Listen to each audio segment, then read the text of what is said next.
It's Friday. You know what that means. Yeah. Yeah. Welcome, everyone, to episode 362 of everyone's favorite wrestling podcast, the F and Marks. I'm Jay. He is.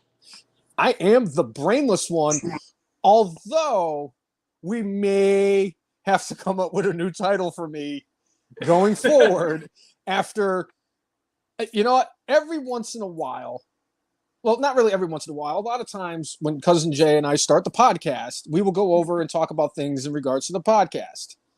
And then right 3 seconds before we went live, Cousin Jay brought it to the brainless one's attention that there is he was like, oh, you didn't go perfect last week on the pay-per-view and for Double or Nothing, so you don't have to do the stupid human trick. I said, oh, let me see real quick. I completely forgot to check my picks because it's AEW, and you guys know I cover AEW like Tim Kirkchin covers football. If, you know, for the baseball and ESPN if people. If they had a monsoon of gorillas there, I mean, yes. Covering football. And the Royals are really, really good. Sorry. But so I decided to look back at the thing, and Jay and I were going over all the match outcomes and everything like that, and I went, son of a bitch. I went 10 for 10 during Double or Nothing. I am now, this is now the second AEW pay-per-view that I went perfect on. I'm almost positive the last time I did it, it was also a Double or Nothing pay-per-view. Somebody, listen, I'm not using this as a way to detract from the fact that I have to do a stupid human trick now because for some dumbass reason, I guess it's in the gimmick itself, I go 10 for 10 on a pay-per-view that I did absolutely zero research on. The only reason I even knew what the cards were was because it was on Wikipedia. And yet here we are a week later, and I'm going to have to sit here and try to explain to you how I went perfect. There's my reasonable explanation behind it. I cannot explain. I am not like Tony Khan. The Booker snorts cocaine. That needs to be dissected at every step of the way, because how is it that a man who has proven every single week for years and years, even beyond the near 8 years that you and I have been doing this podcast, that I have proven to you and a lot of other people out there that I am indeed not just living the gimmick, it is my lifestyle. Somebody needs to explain to this guy how it is that I, the brainless one, can go a perfect 10 for 10 on a wrestling pay-per-view prediction card for a show that I have not watched since the two douchebag Jannetty brothers were running around the ring in Chicago celebrating like they just won the Stanley Cup. On that note, Marty Jannetty, congratulations, you got married. You mentioned him. Yeah. 64 years young, got married by Brutus the Barber Beefcake's wife. What? Okay. Listen, we're almost a halfway into this year. How is it that 2024 has literally been the absolute craziest year in professional wrestling ever, and we're just barely 5 months into it?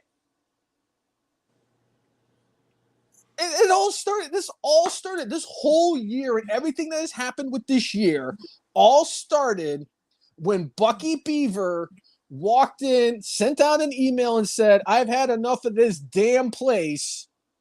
I'm going to damn retire. See you all later, damn it. Bucky Beaver. Out. Ronda Rousey on a week-to-week basis proves to everyone that Holly Holm not only handed her first loss, but Holly Holm also handed her CTE. We have a WWE Hall of Famer getting indicted. We have the former owner of the company who is not only under federal investigation, but he is now pretty much getting the Canadian Voldemort treatment. We are now experiencing a partnership between WWE and another wrestling promotion. Cody Rhodes finished his story. Roman Reigns went over 1,000 days as the WWE Universal Champion. This has been the absolute craziest year. Ric Flair's getting thrown out of Italian restaurants. Hulk Hogan is going into Scientology and Catholicism or Christianity in the same year. Hulk Hogan somehow, some way escaped L. Ron Hubbard in the Fighting L. Ron Hubbards of Scientology. Somebody explain to me how this is the craziest year. This is the craziest year, Jay. At least since when Shane, other than maybe like Shane McMahon showing up in WCW to buy it. The name on the contract says McMahon, but it says a different name, Shane McMahon. This is literally the craziest thing. This is the craziest year in wrestling. Because we have one guy who owns a wrestling promotion taking a pile driver and then showing up at the NFL draft the next day wearing a neck brace, and then the following day doing an interview on the NFL Network and saying WWE is Harvey Weinstein. WWE is in bed with UFC. This is the craziest time ever in professional wrestling, and I am all for it. Because and by the way, a WWE Hall of Famer, boxing Hall of Famer, is jumping back in the ring after 20 years to beat up the U.S. champion's brother in Dallas, man. Oh, breaking news before the podcast. That match has been postponed because Mike Tyson had an ulcer flare-up. That's a bummer. I know. I was actually looking. That was one of the things that, again, just to prove how crazy 2024 is, I was actually looking forward to WWE Hall of Famer Mike Tyson knocking out the freaking brother of the United States champion, the still United States champion. I mean, he didn't defend it in Saudi King of the Ring. Right. But he's still United States. He's the longest tenured champion. That's another thing. We're at a point where Logan Paul. I want everybody to just let that sink in, everyone. The longest tenured or the longest reigning champion in WWE right now is Logan Paul.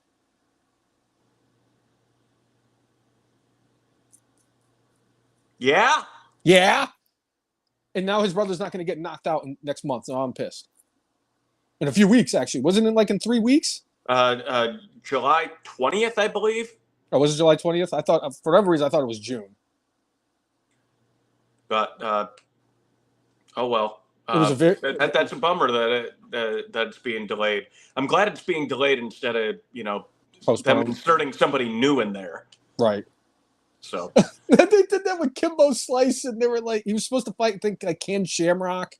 And then, like, the day of the fight, Ken Shamrock couldn't fight him, so they put some random dude with pink hair in the ring against Kimbo Slice.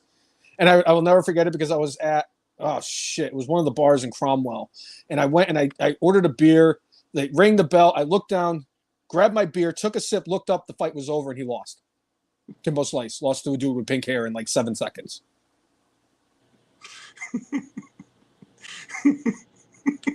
It's ever since then, I have to be glued to the TV because if I didn't, I would have missed Sheamus bro kicking Daniel Bryanson at WrestleMania 28 the way he did and giving me one of the greatest moments of WrestleMania history for me.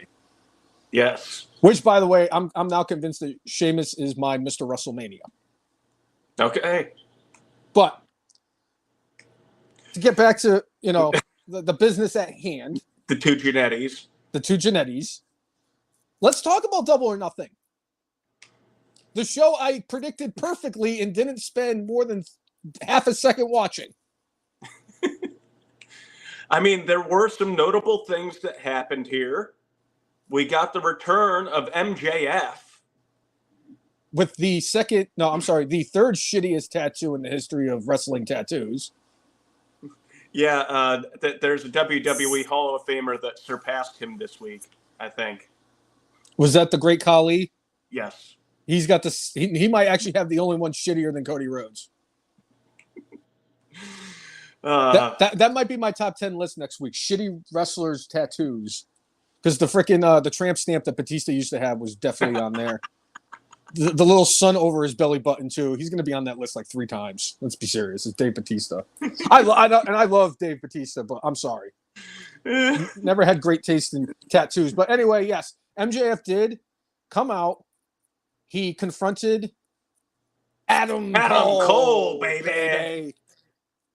Kind of tied a bow on that storyline for the time being until Adam Cole returns from injury. But MJF came out dressed up like Triple H after he came back from his quad injury, where he had the leather jacket on and everything. And he came out and he said, "I'm here in AEW because I don't need a Vince McMahon or a New Japan Pro Wrestling. MJF made MJF, and I'm here to stay." What are your thoughts on Maxwell Jacob Friedman re-signing and returning at Double or Nothing? I'd say overall good for him. I think if it was a year and a half before and WWE was not as hot as it, had become, and they hadn't had an absolute stacking in the main event picture, maybe MJF would have considered something different, but it's like there are so many top players there where MJF is going there with little to no name recognition, and he would have to start from nothing. There would be some fans that would know him, but the people that would show up at Monday Night Raw or SmackDown might not know him very well. There'd be a percentage of the audience that knew him. But compared to like somebody like Drew McIntyre, who how are you going to overcome that? Cody Rhodes, how are you going to, overcome that? Like, to get yourself higher on the card than him. How are you going to overcome CM Punk to get yourself higher on the card than him? When Roman Reigns returns from wetting his hair, how are you going to overcome him? There are a lot of names there. Gunther, like, how are you going to get higher than him? Spooky Pals, any of them. LA Knight, yeah. Yeah. There are so many big names that he would have to sit there and try to take that spot from them in front of an audience that those people have been in front of for many years. That's a really hard thing to do. I think probably a smart move for MJF. Let's just hope that Warner Brothers Discovery actually, pays Tony Khan the money he's hoping for, because then maybe, maybe Shad at some point, maybe he'll just get tired of doling out money for his son's life-size action figures. But I'm just saying, Jay, there was a very, very good possibility that we were going to announce Shad Khan as the first inductee into the 2024 class of the F and Marks Hall of Fame. There was a very, very, very slim chance. Unfortunately, nobody circles the wagons like the Buffalo Bills to ruin that for me for putting Shad Khan before Tony Khan into our Hall of Fame. Yeah. But I agree. I actually do agree with you. It took me a few days. I had to let it kind of marinate because I didn't want to do the whole, well, this doesn't make sense. Why would he do this? Why would you want to go back to that place, especially because all they're doing is paying all these people a shit ton of money. Morale is very low. You have people leaving left and right because now there's a mass not really a mass exodus, but we're noticing contracts are coming up. They're coming up and they're not getting renewed. And you have to think about it like with MJF. Yes, Cody made the jump from AEW back to WWE, and of course it's Cody Rhodes. He's the son of the plumber. He's the American Nightmare. He established himself for 10 years in WWE. He had to reinvent himself to become the main event guy that he is, and I'm glad he did because he's going to get my Wrestler of the Year. I don't care what anybody says. But he is somebody who had to kind of reestablish himself in the wrestling business outside of it to prove to them that he was the big star. Now he's their top babyface.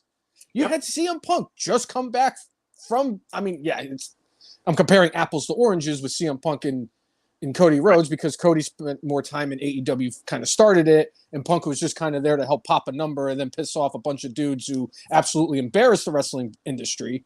But look at Jade Cargill, somebody who, yes, she was on a developmental deal and she didn't make WWE because there were pictures of her back, before she got into AEW in WWE's Performance Center, training and all that stuff. Look at her now. Look at the way that they kind of brought her in, the way that they established her to help develop her as a character. She even avoided NXT. Lexis King didn't even get that luxury, and he's the son of the frickin' Brian Pillman. The loose cannon. And it didn't, and it really just like, I couldn't understand it because I'm like, why would you go back there? Yes, I know that you sat there and you were trying to pander to that you called the greatest bout machine in wrestling, Kenny Omega. I may not hate Kenny. I may not dislike Kenny. I still don't think he's a good professional wrestler, and there's not a goddamn thing he can do to get me to watch one of his wrestling matches as a fan. He's an all right human being. I'm just going to leave it at that. If by chance he ended up in a match against Brock Lesnar, would you watch that? Yes. It's funny because that kind of goes hand in hand with something that I did for the top 10 list this week, because I did a very special top 10 list for this week because of something that actually happened in WWE that we'll get into in a little bit. But it did come up, like the wife and I were talking about it, and she had mentioned like if they had done like a crossover with WWE. I said, you know what?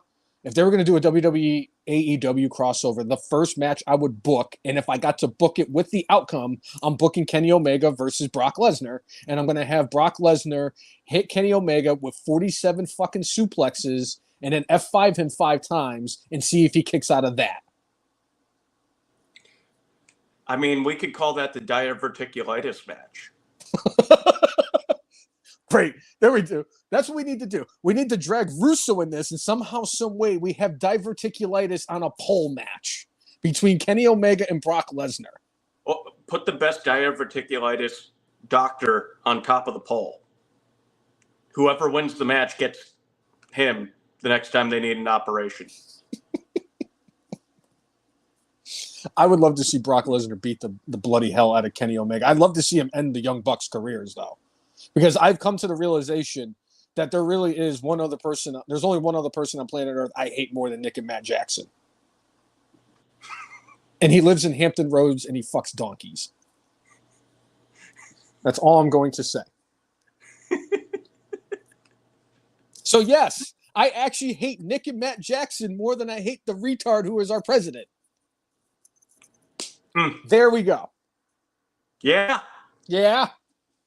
But after thinking about it, I do think I agree with you. I think this was the right decision for MJF because they were talking about this with WWE when like The Rock was coming back for WrestleMania, and it's like he's taking spots from all these people, and it's like it would be one thing if you had all these guys out on injury, if you didn't have all these guys in there. But like they said, they have Cody Rhodes, they have CM Punk, they have Drew McIntyre, you have a returning Randy Orton. You have Roman Reigns. You have Jey Uso, who has kind of established himself as a main event player. Granted, he hasn't won any major singles championship. Yeah. He's lost every title match. Championship match, yeah. But, like, you have a who's of people. Gunther, who just dropped the Intercontinental Championship, just won King of the Ring last week. Spoiler alert, if you didn't watch it. You have all of these guys. And on top of it, you just brought up Braun Breaker. And they're just starting to do something with him after he kind of just did a bunch of squash matches on SmackDown. They're developing something with him. They're building him up to be the next guy. So, yes, I actually think that this is the right decision for MJF to go back to AEW, because at the end of the day, you and I have discussed this so many times on the podcast. Who is a bigger star? We talked about it at least a week or two ago, where you said that MJF was really the only star that AEW kind of built into a star of all the people they have. Yeah. And he's a main eventer there. He's their biggest face. He's their biggest star. Right. And I hate to say it, but I'm actually glad that MJF is back in AEW. That wasn't good. Although it looks like he aged about 10 years because of how tan he got. Yes. I was trying to figure out between him and Braun Breaker who went way overboard on the spray tan this week, if it was him or Braun Breaker. They both tried to look like Donald Trump. That's how orange they were. Chris Brown saying Braun coming in as a heel first is the right move. Absolutely. Him just destroying everybody and everything. It's a beautiful thing. But if he keeps on doing that, the people will start cheering for him. He's going to have to do some dastardly things. He's going to spear Adam Pearce in the next 2-3 weeks. I can feel it. He's going to get Adam Pearce, and I can't wait for it. That's what he needs to do. If he wants to solidify himself as this badass against the authority type of character, he needs to spear like Adam Pearce. And do you foresee something like that where Adam Pearce is like, I can't control this guy, so he decides to trade him to SmackDown? And then Nick Aldis takes him on. And then if Breaker tries to, do that stuff to Aldis, I know Aldis is still recovering from like a recent surgery, but Aldis clearly is a bit more of a presence in. Heck, if you wanted to figure out a way to get Nick Aldis into the ring in WWE, that could be a way down the line. Wow, Jay, that was a very great idea. Because that is perfect, because Nick Aldis because he's not too long removed from having a wrestling career. I know Adam Pearce was a former wrestler. He was a former Ring of Honor and NWA World Champion, but he hasn't wrestled in years. I'm not saying that Adam Pearce couldn't take a bump, because obviously he's taken bumps, when he was running both shows, and him and Roman had their little fisticuffs. Right. But I think that is a good idea. That's one way to get Nick Aldis to actually become like an in-ring performer. That is such an intelligent an intelligent idea. You're definitely not an AEW fan. Sad. It's just too easy. Chris Brown saying one negative about MJF's return is the way he dropped Adam Cole on his head. And saying he knows damn well Cole's concussion history. If you've been away for a little while, I think sometimes your timing's a little off. I don't think MJF is trying to drop anybody on their head purposely. Maybe overexcited. If he did that routinely, I'd say, oh, okay, yeah, maybe this is a problem, like Nia Jax.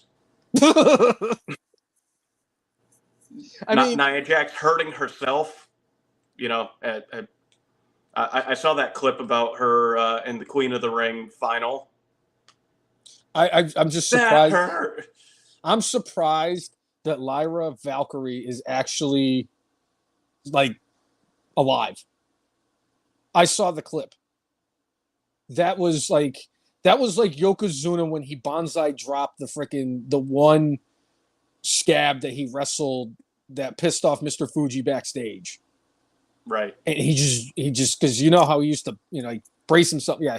There was one guy, I forget who it was, but he said that's what he did. The dude pissed off Mr. Fuji backstage, and Yokozuna freaking bonsai dropped him without using restraint. Yeah, that's how Nia Jax hits everybody with their bonsai drop. She's so bad and she's such a botch machine. She should be in AEW. She'd be TBS champion. I mean, for crying out loud, they gave it to a $10 million Mercedes-Benz. Yes, I was so excited that Mercedes Moné won the TBS championship in her debut match in AEW. It was so shocking.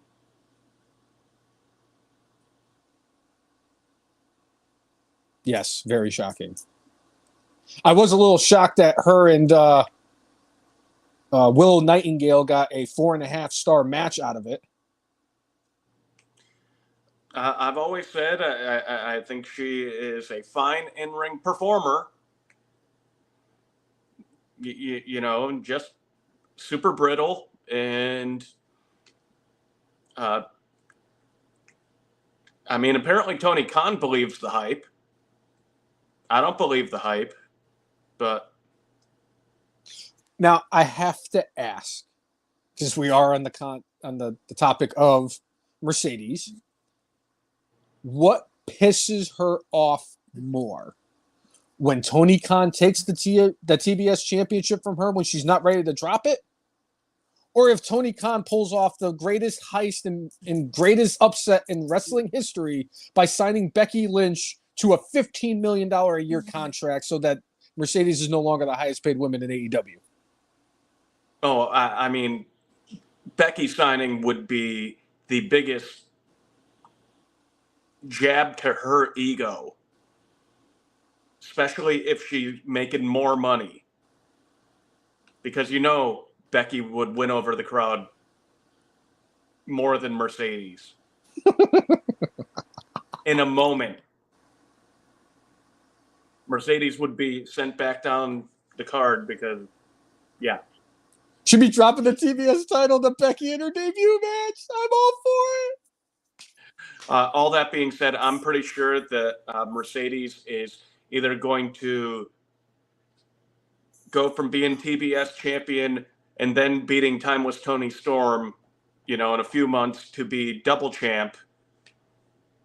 And then she may just, you know, give the title away. Or I don't know if they'll try doing something similar to what TNA does in the X division, where you get option C and you could, all right, I'm going to more or less cash in my title for a shot at the big title. I could see them possibly doing something like that where she's like, oh, no, well, I'm dropping this because I've never been a huge fan of that. If they do that, see, but because it makes it cheapens that other title. I think it makes more sense if you know, again, if you don't want to upset your Mercedes, she has to keep that title until she wins the big title. So you were never a fan of when WCW did that with the U.S. title, where the U.S. champion would be the number one contender? Well, they would make him the number one contender. They didn't often get a title shot. I mean, I remember Lex Luger getting title shots against Flair, but, you know, his title would not be on the line. Mm-hmm. You know, it would just be the U.S. champion versus the world champion. The world champion. That's how it should have been. Like, always. I mean, that's why the Ultimate Warrior got it. Isn't that why or did he win the Royal Rumble that year as Intercontinental Champion when he fought Hogan? No. He didn't win the Rumble that year. That was before the Rumble winner became, you know, the person number one contender. Yeah. That was years later. That was just he and Hogan in the Royal Rumble that year ended up being the only two left in the ring, and they had like a minute or so before the next person came in. So they had a little face-off, and, you know, it was a stalemate, and they wanted to see how the crowd reacted and decided, okay, well, if the crowd reacts really well, that's going to be our WrestleMania main event. So that's what ended up happening there, because you didn't have a lot of times where the Intercontinental Champion went against the heavyweight champion. It just didn't happen much. I think there was a house show run back in the mid to late 80s where the Macho Man would go against Hogan when Macho was the Intercontinental Champion and Hogan was the world champion. Right. But Yeah, you just don't see that very much. Again, it would kind of cheapen that other title to an extent. I mean, it cheapens it, but not cheapens it like where a single non-champion is beating the Raw Tag Team Champions in a 2-on-1 handicap match. Right. Or the fact that both, I mean, I don't have as much of an issue with Bianca and Jade losing in the women's Queen of the Ring tournament. I just wish it was to anybody other than Nia Jax. Right. That would have been much better. Yeah. But honestly, I just, you knew it was going to happen. We even said it last week that Mercedes winning the TBS championship was the lock of the week. And it's like, I don't, Jay, I'm sorry. She just doesn't do it anymore for me. I just don't care. I really don't. And it's like, yes, I can see where I could be looked at as a hypocrite because I am a huge CM Punk fan. And the fact that I'm, through the roof to the fact that he is back in WWE, I almost cried the night of Survivor Series. Almost. But I'm sorry. She walked out twice. She threw a shit fit because she didn't like the booking of the least meaningful championship in WWE at that time. And that says a lot because the 24/7 title was a thing. But that's only because of R-Truth. But then she didn't like the fact that when she won the tag team titles again, when she was in a tag team with Naomi, and she didn't like the fact that they were going to lose in a women's championship match in separate pay-per-views. Why are you going to put the tag team titles on us to have us lose to the women's champion? It's stupid. All right, just go quit. And then go wrestle in Japan and be not as big of a deal and have your hair look like a giant bird turd. And then you go to freaking AEW and become the highest paid wrestler in AEW, and that the only person in wrestling that makes more money than you is Brock Lesnar. And then you don't do anything. Still, my favorite was she did the interview, and they're like, "Why are you here, Mercedes? I'm here in AEW where the best wrestle, but you haven't had a match yet." I'm sorry. I don't care at all for Mercedes Moné, Sasha Banks anymore. I no longer want to see her return to WWE. She's just another reason for me not to want to watch AEW. And quite frankly, I lost a little, just a tiny speck of respect for Snoop Dogg because of the fact that him and her are in the same family tree. She does absolutely zero for me. I don't care. And I can't even say congratulations on winning the TBS championship because you don't deserve it. I hope she ends up in a mixed tag team with the Young Bucks.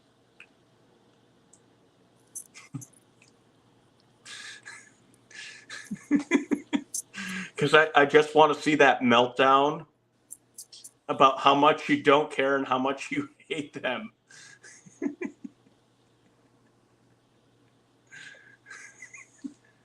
Those motherfuckers better hope that I don't get all the paperwork in time for the debate in a few weeks. I know I have like a deadline in 2 weeks to send in all the proper paperwork and all the stuff I have to do to debate the dementia patient in the convict and possibly worm brain.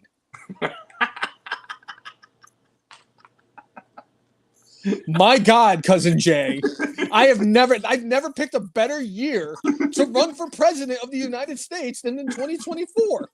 There's never been a better year for me to win the presidency. I am convinced of it now. All the planets align perfectly. Cousin Jay, we're going to be in the White House January 20th. I'm telling you. It's going to be the greatest thing. I cannot wait until you, Shawno, and I are walking into the Hall of Fame, into the White House and on Inauguration Day. And I have to go around with 27 bottles of Lysol to get the old man stench out of there. Yeah. This is, it's just unreal. It really is. But, like, circling back, like I said, I don't want to see that, though, Jay. I don't want to see the Young Bucks in Mercedes Moné in anything. No. Come on. No. Come on. No. Come on. Unless it's her and somebody else I don't like in a tag team against them, And then somehow, some way, the freaking giant screen from the above just comes loose. I want her to escape the ring. Just, break her leg so she doesn't wrestle ever again. And whoever else is her tag team partner, same thing. I don't want to see anything horribly terrible happen to them. But if the damn Jumbotron fell on the Young Bucks and they squashed to death, my God, that's going to be my mark-out moment of the year. Does Jungle Boy need to be there too? Cousin Jay, think about this. Jungle Boy was set on fire at Double or Nothing, and it didn't get my good for this week.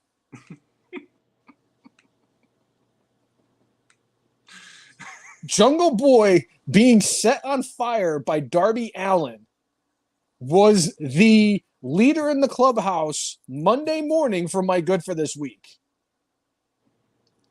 And then I found out something happened a couple of years ago that it just completely changed my whole. It just completely, that was it. I was styling and profiling. Oh my God. I cannot believe this was. His stealing, wheeling, and dealing. By God, he broke her in half. Oh.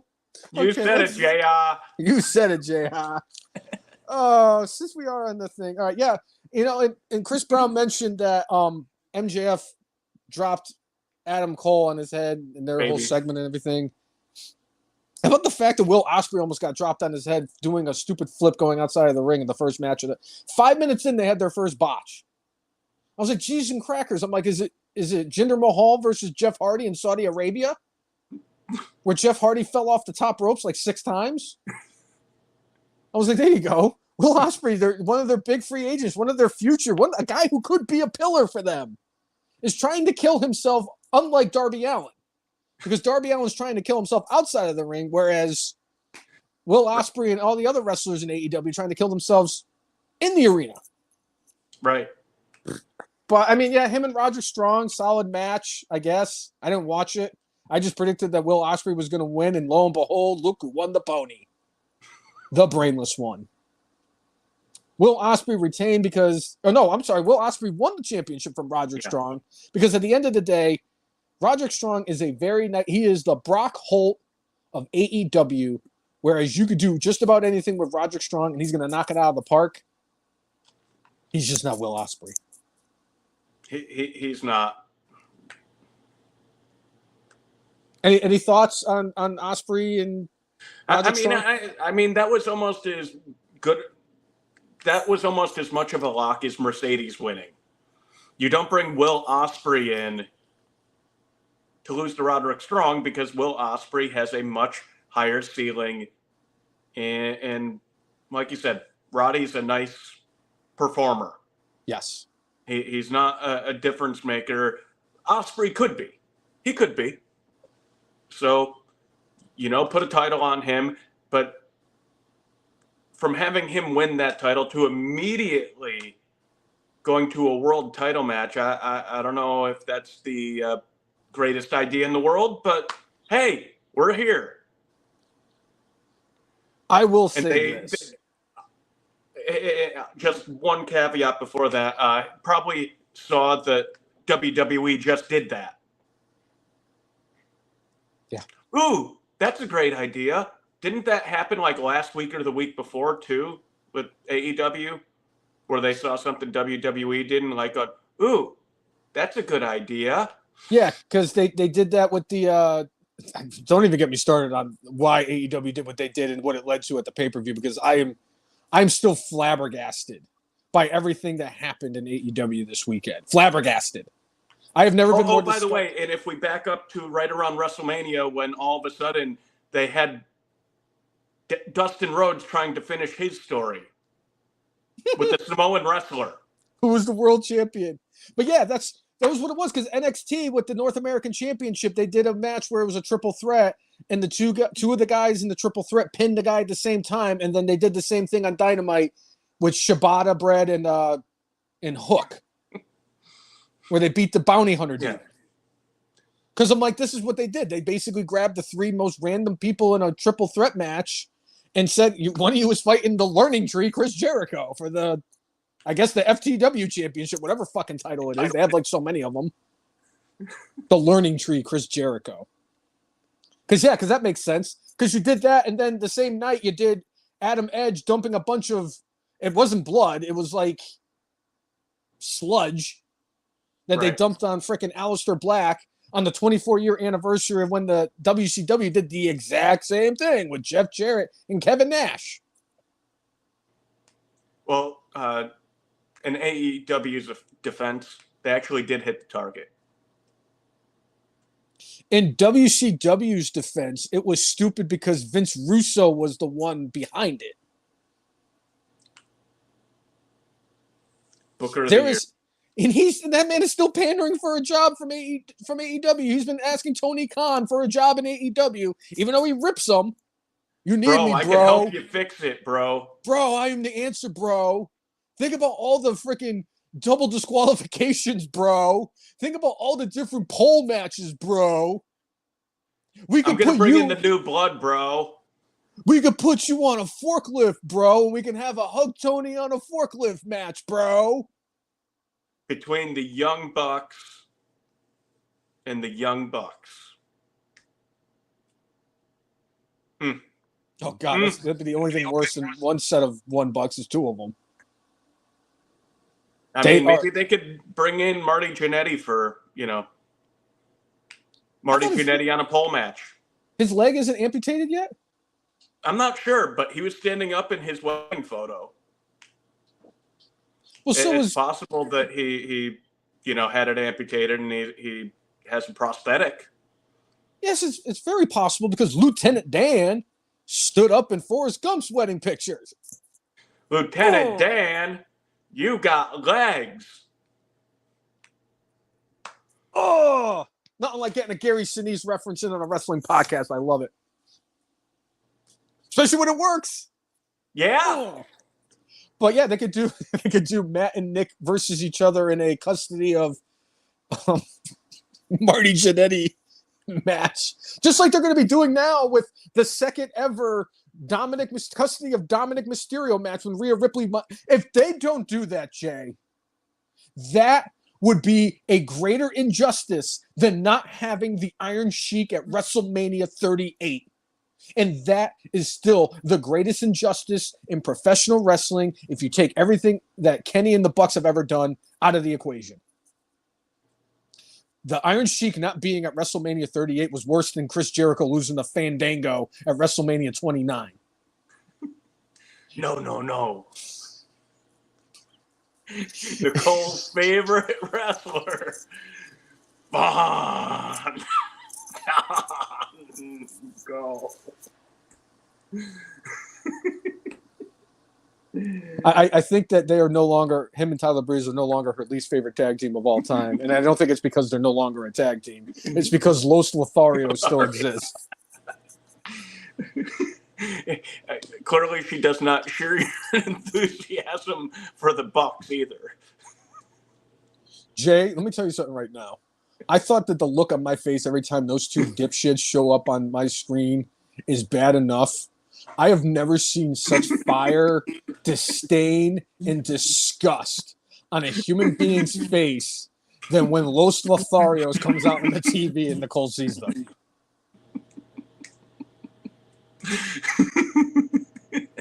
It's the same look on either of our faces when we cross into the border of the state of Connecticut. Because we could smell the taxes as soon as we cross the border. Yeah. So, or the same look on your face when you see or hear Peter Carmonis' name. Piece of trash. He could get that Bucks treatment too. How about that? Maybe that's what we got to do, Jay. I'm gonna book it. I'm gonna book the crossover between WWE and AEW, and somehow, some way, I'm gonna get the Young Bucks and Mercedes Moné. Actually, no, keep her out of the ring. Just give me the Young Bucks and from the call, Los Lotharios. There's our dream match. And we'll have Peter Carmonis be the special guest referee when the Titantron drops and kills all five of them. Problem solved. Okay. Everybody wins. Book it. Oh. Speaking of booking, going back to what you were saying, I actually am excited for Will Ospreay versus Swerve. Oh, the match is going to be awesome. It smells like a double DQ or double countout type thing or a screwy finish. I wouldn't be surprised if Swerve won clean. If they did because they've done it before. I don't remember the last time they've done it in AEW, but they have done a time limit draw. If they were to give Swerve and Ospreay like a 30-minute time limit and they went the 30 minutes and then there was no winner, that would be the perfect way you book it. Yeah. Yeah, you can do it that way. I honestly would not be surprised if they actually had Swerve go over clean. And speaking of which, Swerve went over on the dastardly Christian Cage during Double or Nothing and what should have been the main event, but that's neither here nor there. Right. But a great match between the two of them. I saw clips of it. That's one match I had to go see clips from because I cherish Christian Cage, and I am a huge fan of Swerve. I was a fan of his from Lucha Underground. He was the one guy from WWE other than maybe Aleister Black that I was the most pissed off that they got rid of. I am of all the people in AEW, I really am the happiest for him because he's getting to be the star that he deserves to be. He is a big-time player in the industry, and I'm happy for all of his success. Even if it's in AEW, I'm still happy for Swerve. And the fact that they have Prince Nana with him, he's absolutely that is the perfect combination. I love Prince Nana. If I could, maybe that's what I'll do. As my stupid human trick for going perfect on the AEW card for Double or Nothing, I am going to learn the Prince Nana dance. Great. I'm going to learn. That's what I'm going to do. That's my stupid human trick. I'm going to do the Prince Nana dance. I'm going to record it, and I'm going to put it on our page. You know, we could make the case that Swerve is a guy who actually was made in AEW. You know, you were talking. We talked earlier about people that actually made their name in AEW. Swerve didn't. I mean, he was on NXT and did fine, but he made his name in AEW.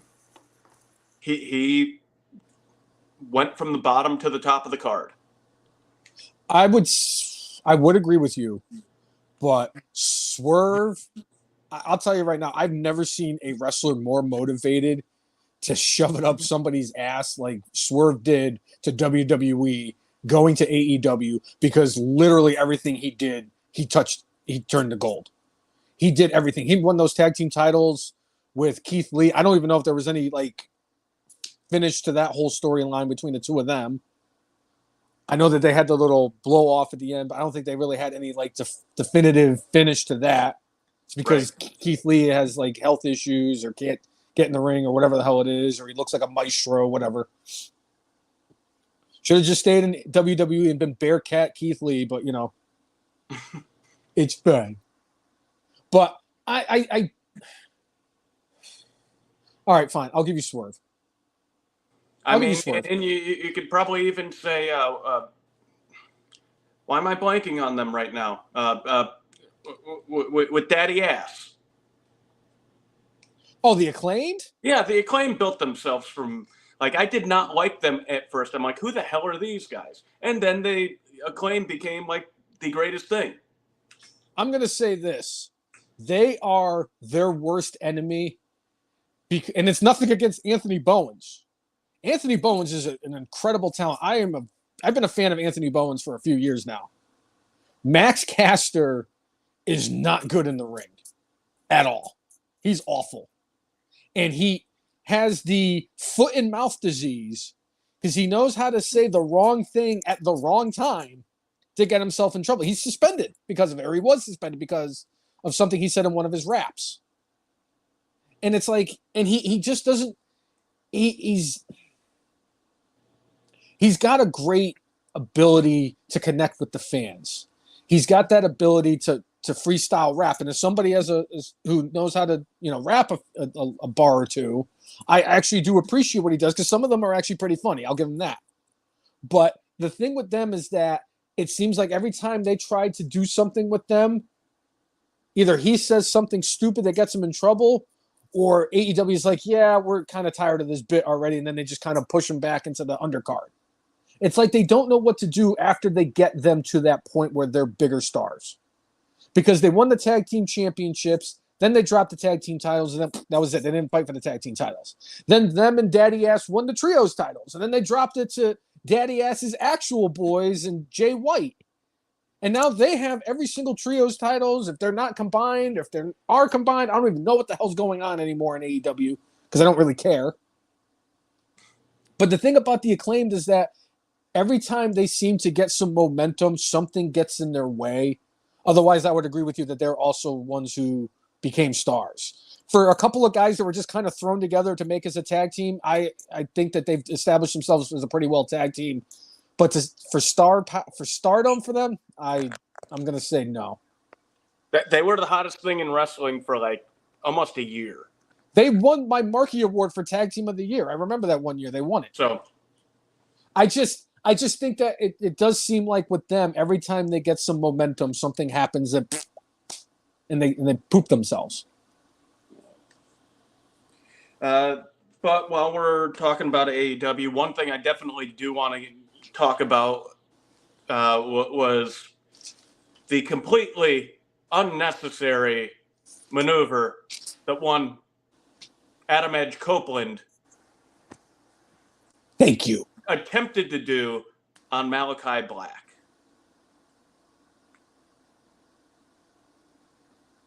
Dude, you have been a professional wrestler for over 30 years. You knew that was a really bad idea. Jumping from the top of the cage and not like was he supposed to land on the table and hit him?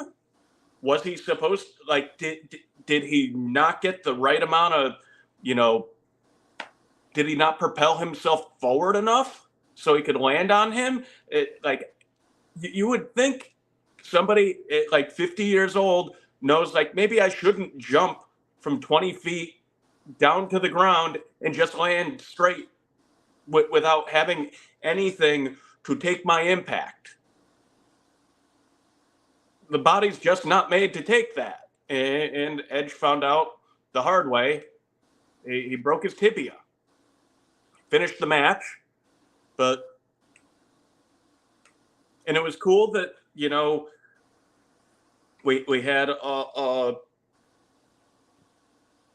Gangrel show up. That was really cool. I thought that was great, and I think, you even predicted that the Gangrel was going to show up and help him out and help him retain, and he did. And it was a really cool moment seeing 5 million Impaler DDTs. Really cool, but dude, Edge, stupid, to quote Randy Orton. Stupid. That match, because I watched a lot of, I found as many clips of that match because that was one of the other matches I wanted to watch. In fact, the two matches I really wanted to watch from Double or Nothing were the matches with the Edge and Christian show that totally reeked of awesomeness as two biggest stars. And it was a lot of fun. I was psyched when Gangrel came out and helped him. And the only reason I even predicted that was because Edge did an interview with Chris Van Vliet last week before the Double or Nothing pay-per-view, and he had talked about how he pitched for Gangrel to be in his entrance at WrestleMania or get involved in his match at WrestleMania 39 when he fought Finn Balor, and that WWE was like, no, we don't want him there because people aren't going to remember him. And then he came out to a massive pop at Double or Nothing, where there's a fifth of the crowd at an AEW show. And these are the people who tell us to freaking Google who Geronimo Joe is when he shows up once every 9 months because he wrestles in CMLL as 1/5 of their quad freaking champions or whatever the freak they have. Right. And not Gangrel, who was a guy who was a very big staple during the pre-Attitude and Attitude era, as he was with both Edge and Christian and the Hardy Boys at one point. Right. And he had the coolest entrance. He did. The whole thing, he came up with the flames, and oh my God. To this day, Gangrel still has a top 3 entrance all time for me. Yeah. Undertaker's still number 1. I don't care. Undertaker still has the greatest entrance. Every single one of Undertaker's entrances, minus American Badass Undertaker. Undertaker has had the greatest entrance of all time. Yeah. And then Sheamus with "It's a Shameful Thing, Lobster Head, a Tailless Man Who Can Wind Up." Yeah, that's the second greatest entrance. Glacier. Top 5, absolutely top 5. And Surfer Sting, but only when Gary Michael Capetta introduced him to the ring. Yeah. Yeah. This is Sting.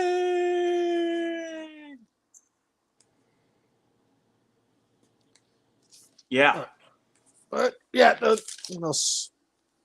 anything else really stick out from? Oh yes, let's just get to it. Let's talk about Anarchy in the Arena. Okay. I've been waiting since Monday morning, 5 days, to talk about Anarchy in the Arena. Okay.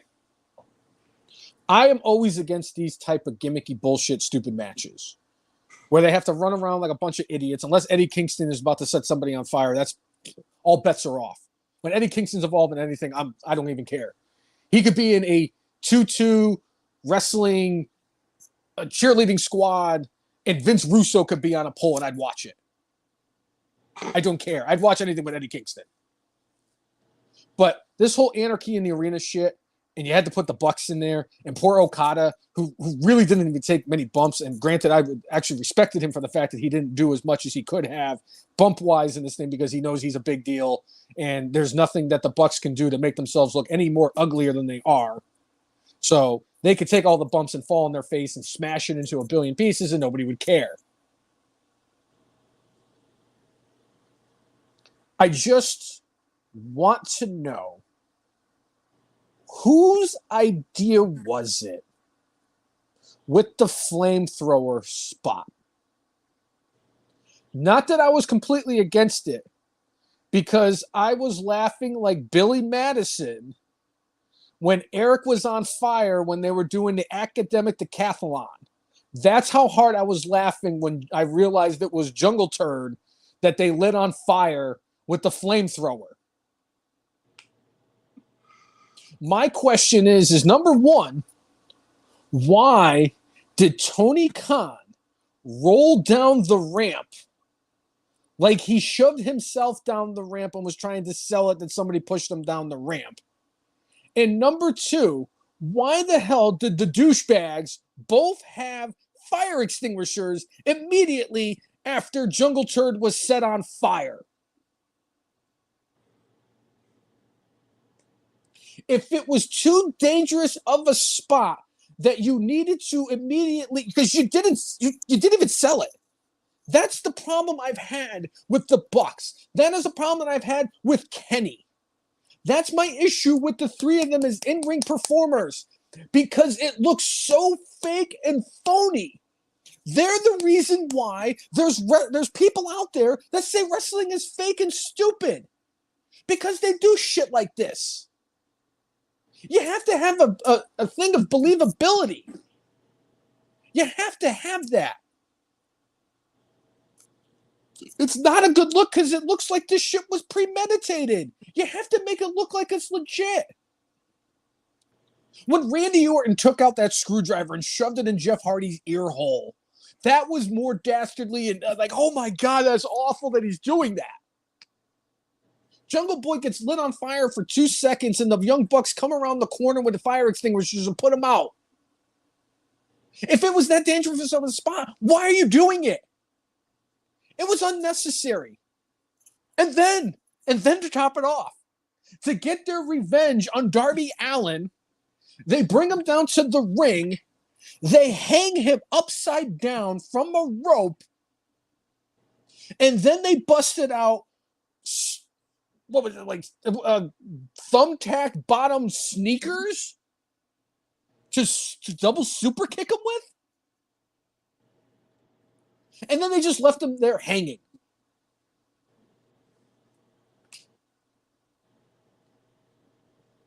This is why I don't watch that shit. This is why I don't give AEW the benefit of the doubt ever. This is why I go out of my way to fight these people online when they sit there and they tell me this bullshit that AEW is where the best wrestle. I don't think so. Not when you guys are hosting pay-per-views with a shit ton of botches every single pay-per-view. You have unbelievability things that you're doing. Like, really? Like, we're supposed to believe that there was a fire extinguisher right there. You guys literally had the fire extinguisher in your hand as he was getting set on fire. You gotta sell it. You gotta make it seem like he's in trouble, he's in peril. And then you go and you run and you find the fire extinguishers. That gets set on fire and then 3 seconds later he's out.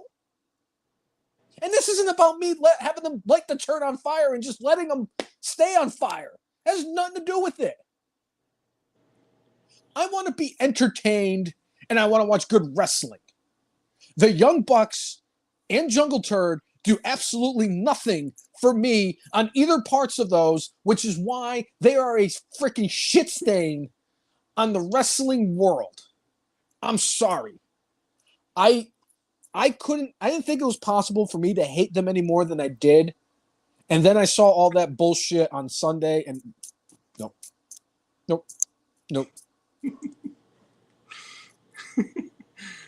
I didn't see any of it, but I'm enjoying your play-by-play about it.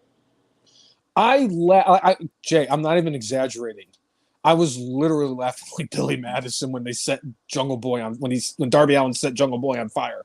Darby Allin was almost the second FM Marks Hall of Famer inducted this week.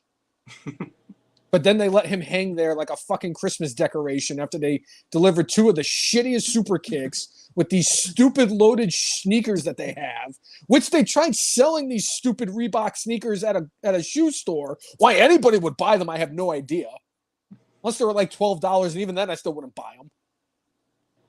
Wear a sneaker from those 2 fuckheads. Ugh. Yeah. Yeah. I just can't with them. I really can't.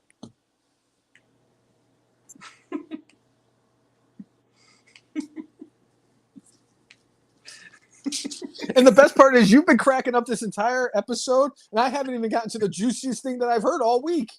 The thing that made me laugh constantly, and I guess, you know what, let's get into that. Hold on. Let me just cross off the Double or Nothing. Literally, let's get into that. By God, I only crossed off 1 note in an hour. This is great. We're really trucking along. Here's number two. So, like I said earlier in the podcast, the 2024 has been the craziest year in professional wrestling.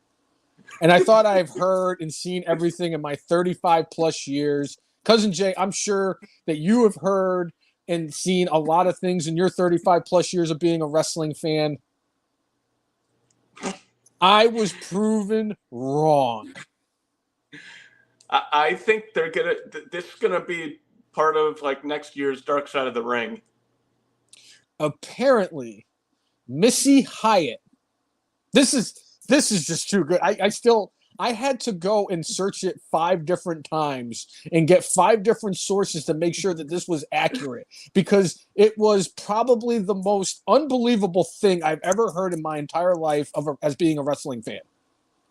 Missy Hyatt did a interview and talked about Jim Ross. And she said, right after his wife, I think Jan, passed away, I think it was like a year or 2 after, Missy Hyatt was in a relationship with good old JR. So that had to have been within the last 5 years or so. Yeah. And she said, and I cannot believe I'm actually going to hear this. I'm actually going to say this on the show. She said, and I quote, JR rocked my world.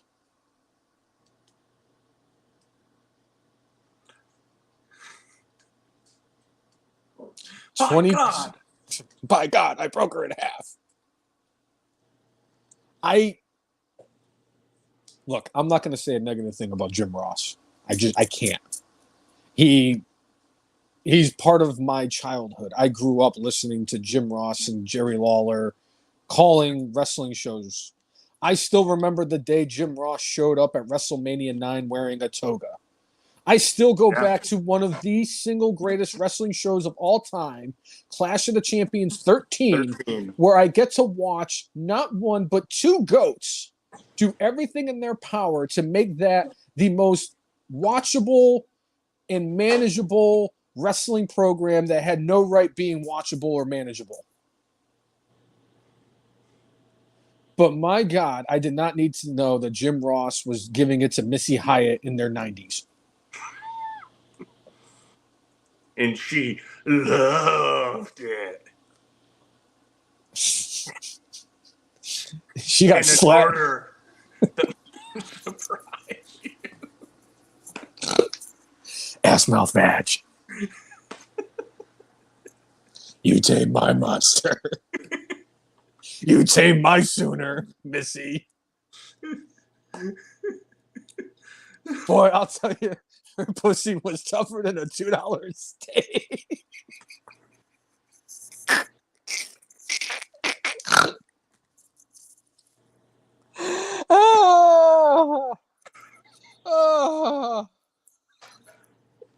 Oh my God. Oh man.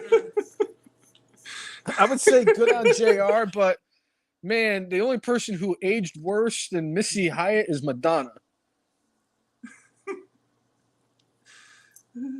But I mean, hey, good on Jim Ross. He did something in 2024 that I'm sure a lot of teens and guys in their early 20s wishes they could have done in the 90s and late 80s.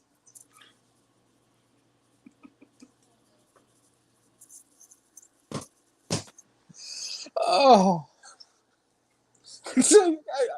Jay, I'm sorry. When I saw that, I was like, wait a minute, hold on. Did I just really read that? Did I really just read that Jim Ross took Missy Hyatt to Pound Town? Because I knew it was a woman and she said that she slept with Jim Ross, and I said, okay, who is this? And then I read it was Missy Hyatt. No, that can't be right. Can't be Missy Hyatt. It was Missy Hyatt. I literally went to 5 different sources to make sure. Because I'm like, I could see something where they could like AI her, and no, this is legit. Jim Ross brought Missy Hyatt to Pound Town. And it just the words coming out of my mouth right now is just, it's still unbelievable to me. Boomer Sooner. Which is what he said to her after. I gotta know. Hold on, Jay. I have to know. When he was going into the bedroom and she was laying there in the bed waiting, were they playing the Oklahoma fight song? For a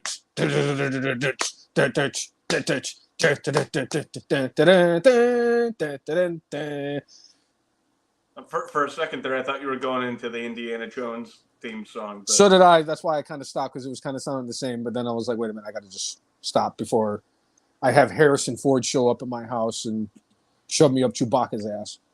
Yeah. Which is what I like to see him do to the Young Bucks.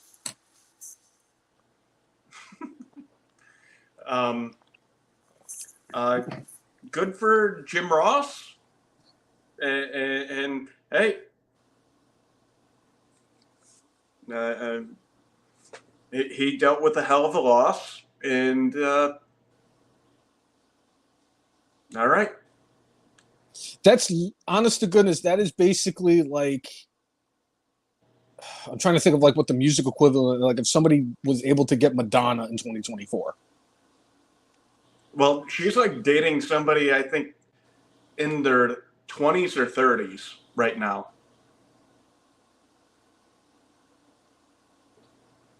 I mean, Robert De Niro and Al Pacino had kids in the past year.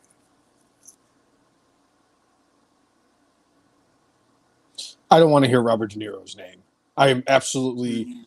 I thought about even legally changing my name from Robert to something else because of De Niro and his bullshit the other day. But we're not going to get into that because I don't want to talk about politics. Yeah. But yeah, good on JR. Congratulations on being able to be one of probably many people who can say that they have had sex with Missy Hyatt in this world, if they still can. Well, I mean, apparently maybe he needs to name genetic jackhammer. He took her to Space Mountain.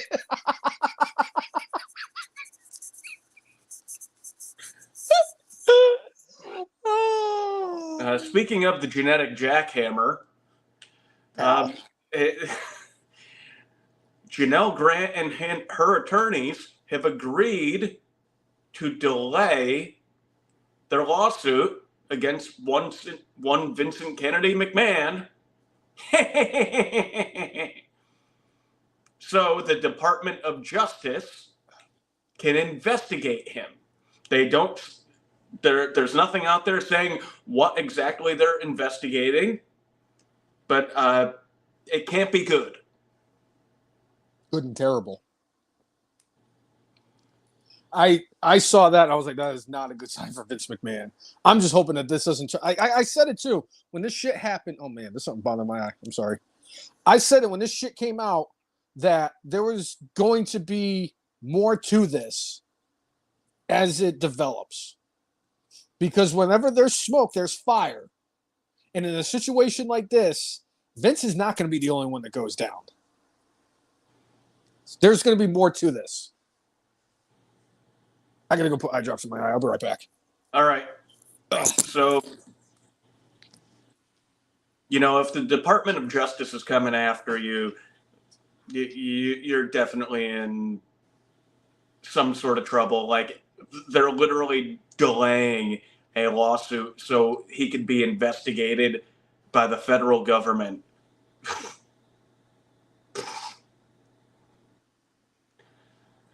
Yeah, Chris, it definitely, based off of what we've seen in the lawsuit, it could be human trafficking. It could be, grooming. When you're somebody's superior, like, you're not supposed to have relationships like that where it's out of, not on the same level. So I could certainly see that happening as a thing with Vince right now. And one of the things that's a caveat to this delay is WWE doesn't seem to want to bring Brock Lesnar back until the Janelle Grant lawsuit is finished. So it appears at least we're not going to see Brock Lesnar anytime soon in a WWE ring because of the delay in the Janelle Grant lawsuit. Because I'm guessing, Department of Justice seems to work at about the rate of a snail. 3-toed sloth. Right. So I don't think whatever they're investigating with Vince is going to be, finished anytime soon. So Brock might be just done. No, because we all know what's going to happen. I'm going to win the presidency in November. I'm going to get inaugurated on January 20th, sworn in as president. And we all know damn well that the Brainless One is going to pardon Vincent Kennedy McMahon. And then are you going to send him to a deserted island to live out the rest of his days? No, I'm going to buy him the house next to Nancy Pelosi. Oh, okay. That's even worse. Hey, pal, you just sent me to hell. You're already there, Vince. Oh, sorry. I don't even know what to think, just because this shit's gonna get dragged out, and it's a shame because Brock Lesnar. I really want to see Brock Lesnar back. I don't care. I'm a fan of Brock Lesnar. I popped when he came out the night after WrestleMania 29, mainly because of the fact that he F5 John Cena his night back and sounded like a lunatic when he had him.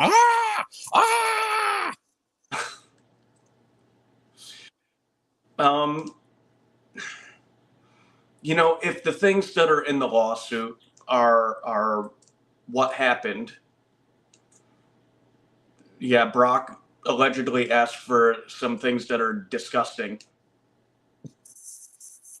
right? In an order that would surprise you. But he didn't do anything. So Like he didn't do anything physically to her. Right. And Vince was the one doing the ordering, allegedly. So, but, TKO, Endeavor, they want to steer clear of anything like that. I'm sure Triple H and Nick Khan also probably want to steer clear of anything possibly like that. But I think it's funny that their name, like Nick Khan's name, is part of the lawsuit, but they don't have any issue with him.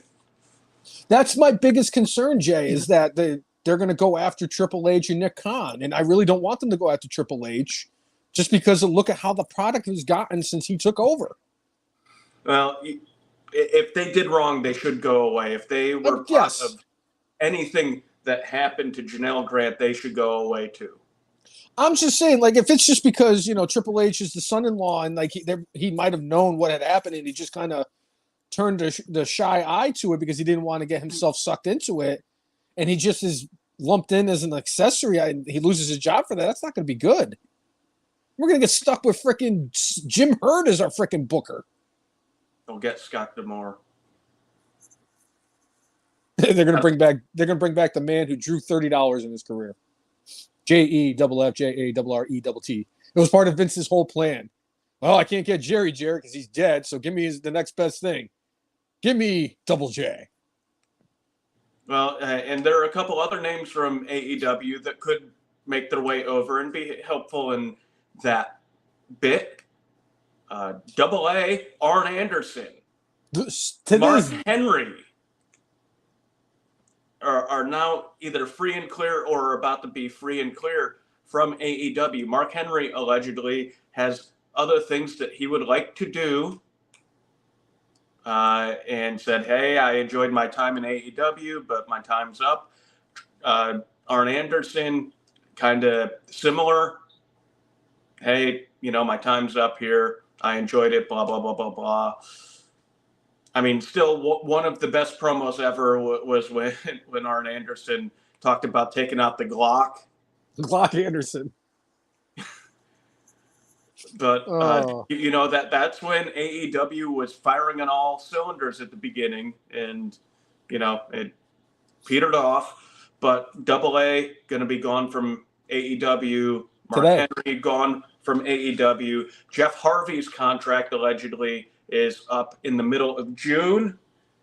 Jake Hager is gone from AEW. Remember when he said, oh, I'm so happy here. They're going to book me like, the star that I am.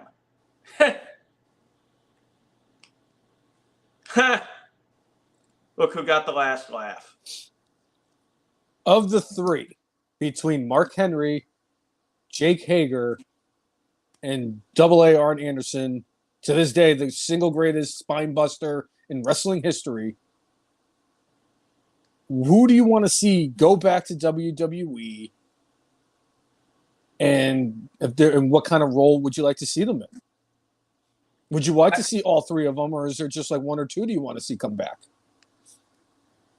I think I definitely want to see Mark Henry back in WWE. Me too. More than the other two. Like Jake Hager at this point, like when he left WWE, like they weren't doing much with him. He went to AEW. Even when he was in AEW at the beginning, they didn't do much with him. Like, as far as being an in-ring performer, I don't see much there at this point. You're talking about a dude who's 42 years old, and do you want to start building somebody who has been buried,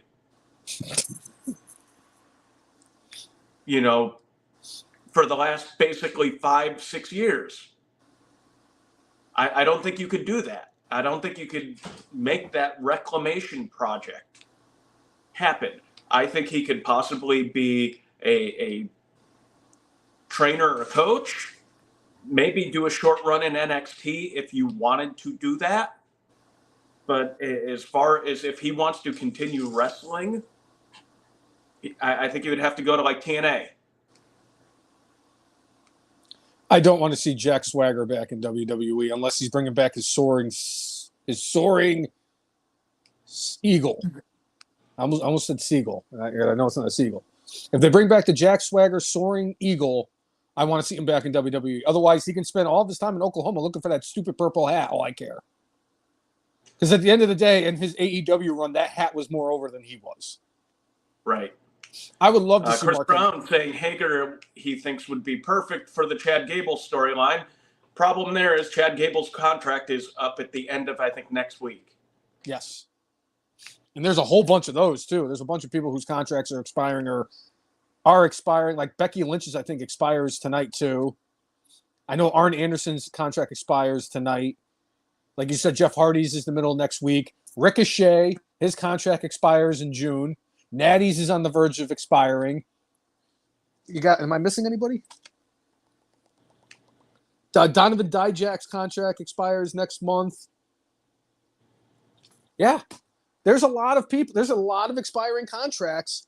And like we've mentioned on the podcast before, I wonder if a lot of these are expiring or set to expire because that dude who kind of dicked around and didn't get those contracts renewed like he was supposed to got let go.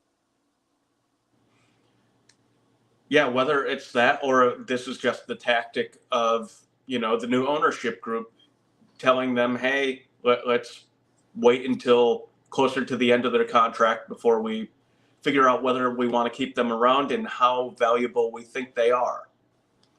I think for somebody like Becky, they probably made her a really good offer, and I think she probably just wants to have some time not wrestling to allow her body to heal and maybe be a mother for a little bit. I mean, she may be traveling with Seth, on the bus from city to city, but not have to do all the other stuff. Becky is going to be back in WWE. She ain't going to AEW. If she was smart, she should listen to what Tony Khan has to offer. Oh, and then flip it and go to WWE and be like, all right, this is what the coked out dumbass in AEW is willing to pay me. What are you guys willing to pay me? He said he's going to pay me $15 million and that I only have to work 5 dates a year. I mean, he didn't really say that. Better contract than Brock Lesnar. He didn't really say that about the 5 dates in a year. I just assume that's what's going to happen because that's what happens with everybody else who signs a multi-million-dollar contract.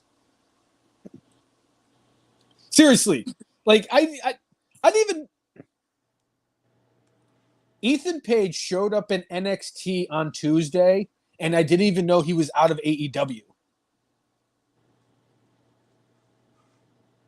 Yeah. That's how much they utilized Ethan Page. Aleister Black or Malachi Black or whatever the hell it is, and I know his contract's coming up soon. And I bet you any money he's going to not get renewed. Danhausen's is another one they're just going to let expire because they don't want to do anything with Danhausen. I still want to see Danhausen in WWE. I don't care. Give me Danhausen in R-Truth segments every single week, and I'd be the happiest person on planet Earth. Well, and I think with Malachi Black, he probably wants to work with his wife again. And if there's a way for him to get back there with the dastardly Voldemort no longer there, if he could be back on the road with his wife, I'm sure he'll take that opportunity. And, he has a lot of unfinished business in WWE. And for all the things all the reasons I gave for them, for MJF to stick in AEW, those could be reasons for Black to stick around in AEW because, clearly he's made a name for himself. He's gotten over. But I would say his position right now is not much different than what it was in WWE. He had the killer entrance that everybody loved. Oh, it was awesome. Top 10. And the crowd reacted to him. And for whatever reason, Vince, one day woke up, brain farted and said, get rid of Swerve. Let's get rid of Aleister Black. Why? Because I just thought of it. Because it's such good shit, pal. Yeah. I really, of all of them, I could see Aleister Black being the one that wants to go back. I'm telling you right now, if there was a lock to leave AEW to go to WWE, it's Ricky Starks. It's absolute Ricky Starks. Right. But I could really see Malachi Black being another one and returning as Aleister Black, because like you said, he has a bunch of unfinished business. And I think that when we saw the way that he got booked in Triple H's NXT, I don't expect him to be automatically in the high main event class right off the bat. But he could be a guy that can go and battle Sami Zayn for the Intercontinental title. He could be the guy that takes the U.S. Championship from Logan Paul.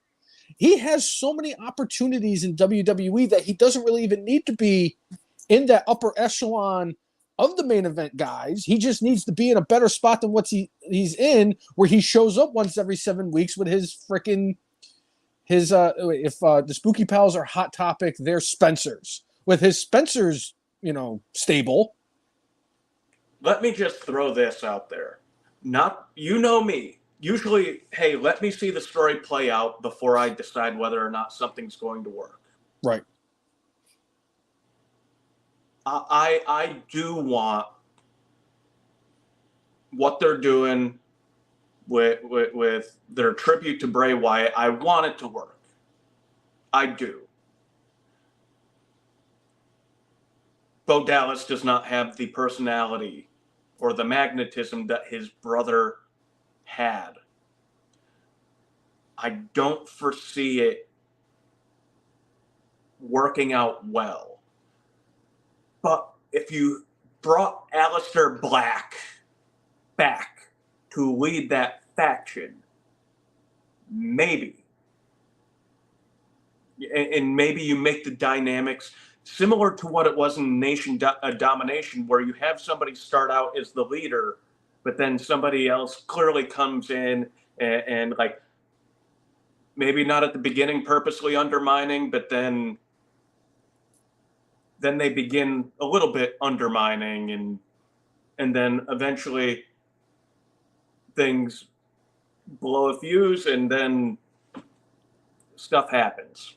Oh, you mean kind of like more recently with the Spooky Pals, where they kicked Edge out after they were undefeated with Edge as their leader, replaced after them 3 weeks. after like a month, and then replaced him with a guy that they beat consecutively in a build up to whatever the hell it was, just so that Rhea Ripley could take over as the leader of the Spooky Pals.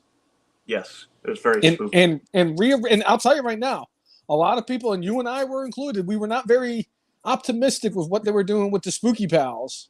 And no, especially, not at all. I mean, I thought that like it was going to end up with Rhea Ripley being the head of it, because it's like she's the youngest of them. Like, okay, this was made for her to get over. I remember you saying that. I just did not imagine that they were going to right the ship. I am glad to be wrong about that. Glad to be wrong about that. And you know who we can thank for them righting the ship for the Spooky Pals? Because it's not Finn Balor and it's not Damian Priest. And as much credit as she gets for being mommy, we all know the glue who kept it all together, who put the Spooky Pals over, was none other than the ex-con himself, Dirty Dom Mysterio. Dominic Mysterio has become a huge player in WWE. And I am so glad that I was so wrong about him, because he is absolutely killing it, to the point where he is such a huge focal point for a show when he can't even use both of his arms. Remember probably about 2.5 years ago, he and Hook came up around the same time. Yep.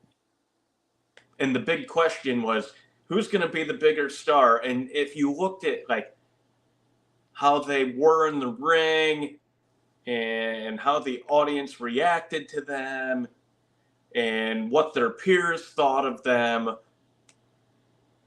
Like back then you'd be like well, I mean, Dom has the bigger audience watching him, but he's crap in the ring, and right now he's got the personality of a gnat.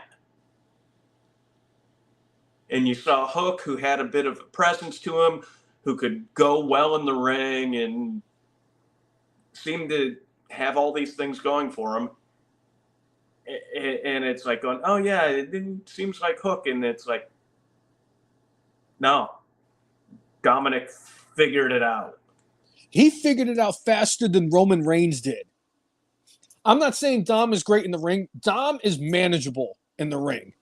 Once he realized that he had to stop doing everything his dad did and just became his own wrestler and kind of established a little bit more of his real dad to really kind of push him over, Dom is, I'm not saying he's going to go out and have banger after banger after banger, but I'm not disgusted by watching Dominic Mysterio in the ring, just that mustache that he has. He won a lot of people over as a character at WrestleMania 39 when he came out of the cop car with the Rey Mysterio mask on, and he looked like a freaking a grown adult trying to cosplay as Rey Mysterio, but he actually looked like Rey Mysterio as a regular sized human being. The ex-con who spent like 36 hours in prison has gotten over, and he's getting like real legit heat, not even like the filtered in stuff. Like he's getting this legitimate heat himself. I swear, I got a freaking dog. I love my dog to death, but you know how it is with dogs. They all shed right around this time of the year. And she's always on this futon, and I got one of her hairs in my eye, so now my right eye is all messed up. Sad. Chris Brown saying the Walking Feminine Botch Fest is coming to the ring for her coronation. Podcast ending. Let's watch that. Good one, Cousin Jay. I was about to say I've never been, since we've been doing this on the same Fridays as SmackDown. I have never been happier that we're actually going live during an episode of SmackDown than I am at this very moment, because I know that we can get more people to tune in to watch us than to watch that botch machine. By the way, let's talk about that. Let's talk about Nia Jax from the Queen of the Ring in Saudi Arabia in the finals. And I'm not even going to talk about the match because I didn't watch it, so I can't really put two and two together. I thought for a moment we were going to get another My Hole. Jay, I thought we were going to be watching Monday Night Raw and they were going to show the video package and it was going to say Lyra Valkyrie 1990 whatever to 2024. I am surprised she could even breathe. The fact that she was up and at it on Raw this week was the most impressive thing I've ever seen. Because I'm going to tell you right now, a lot of other people she would have killed. And we would never would have gotten another Saudi show. Damn it, Nia Jax, you can't even do anything wrong right. Killed a woman in the ring, you definitely would have gotten them banned from freaking Saudi Arabia. Sad. But yeah, that bonsai drop that she did was awful. She almost killed the poor girl. So I don't know what we have to do. If you don't believe me of how I feel about Nia Jax, go to our YouTube page, The F and Marks, the letter T, the letter H, the letter E, the letter F, the letter N, M-A-R-K-S. Go find my freaking meltdown on Nia Jax. I'm surprised we don't have a whole like envelope or file or whatever it is on our YouTube page of me and nothing but Nia Jax rants. But to go back and get like 95 of them, because I'm pretty sure that's how many of them there are. Yeah. Because I don't know if that one on YouTube has it where I was talking shit about Nia Jax where she punched Becky Lynch in the face and was complaining about her hand. Look at my hand. Oh, you broke a woman's face, you dumb bitch. Fuck you, Nia Jax. Jesus Christ. Was that the same time where you predicted and blow both of her ACLs? That was definitely the YouTube. The fact that I've actually watched it more than We'll say 20 times. So it should be enough for you to know. Yeah. I've seen that video enough times. It was definitely the same video where I said she's going to tear both of her ACLs. All right. But yeah, that's all I really wanted to talk about with the Queen of the Ring. I was very disappointed. I really wanted to see Lyra Valkyrie win that. She has got an incredible, incredible future ahead of her. She was somebody who stood out for me in NXT. I enjoyed her run there. I thought she's, if they booked her correctly on the main roster, they could do good things with her. Her losing to Nia Jax does absolutely nothing for no one. Yeah. Just so we could get Nia Jax versus Bayley for the Women's WWE Championship. Give me a reason to not watch SmackDown like they give me a reason to not watch AEW. Have Nia Jax win the Women's Championship at SummerSlam. We'll be starting the podcast at 8 o'clock every Friday. Yeah. Yeah. But there was another women's match from the Saudi show, and I did actually tune in for this one, because I have a daughter who is a fan of not just Bianca Belair, but is also a fan now of Jade Cargill. And they had a match against Candice LeRae and Indy Hartwell. Indy Hartwell, thank you. I'll tell you, Jay, every time Jade Cargill gets in the ring, she gets better and better. I'm not saying that she's going to be lighting up with 5-star matches from Dave Meltzer, because she's in the wrong company, obviously. But wrong country, too. Right, and she's definitely not in the Tokyo Dome. But every time she gets in the ring, I'm a little bit more impressed because she's getting it better. She's had better matches in WWE than she ever had in AEW. And I'm going to tell you right now, her and Bianca have incredible chemistry together. I was blown away by the cohesiveness between the two of them in that match because they flow and they work so well together. You would think that they've been a tag team for a lot longer than a few months. They used a lot of tag team moves. In fact, their finish was a tag team finish. It was actually really cool. To the point where they're one of my favorite tag teams now. I enjoy the team of Jade Cargill and Bianca Belair. And they've impressed me again on Saturday. If there was one match I was going to watch, and I'm glad it was that match because I was very much entertained by that. Did you see the other match that you said you may watch? Randy Orton versus Gunther? Yeah. I'm sorry, it was way too tempting to not. If it was Tama Tonga versus Gunther, I would have said no, but it was Randy Orton versus Gunther. That I'm sorry, but I was glad I watched that match. I was that was a wrestling match. Yeah. That was such good shit, pal. Banger. I enjoyed it. I hated the finish. I really had wished that Gunther had just put him away like he always did. I hated the fact that they did a roll up that way, especially after he RKO'd him. But man, that was such a fun match. That was, and I'll tell you right now, if that was at any other pay-per-view in any other state or country in this world, you would have been like, Brainless won. That was the best match of the weekend. And in my mind, and I didn't really get a chance to watch. Obviously, I watched Double or Nothing other than a few clips from a few matches, but that was the best match from Saudi Arabia. Randy Orton looked good. Gunther looked good. It was a dream match that I was like, oh my god, I need this. You got to stick it in my veins. If they had a random match on a SmackDown or a Raw before this, I probably would have sat it out. I'm sorry.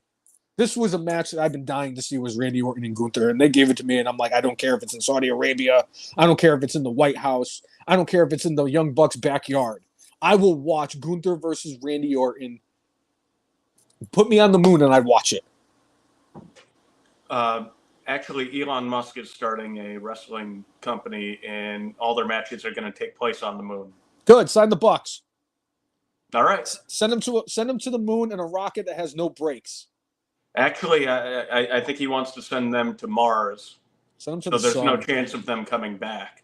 No chance. No chance in hell. Good. They could be on the same rocket with Vince McMahon when I shoot it up to freaking the sun on January 21st. All right. After I pardon him. One thing I did see also from that show, I did love the drone shot. That was cool. Of Logan Paul doing the frog splash to Cody onto the announce desk.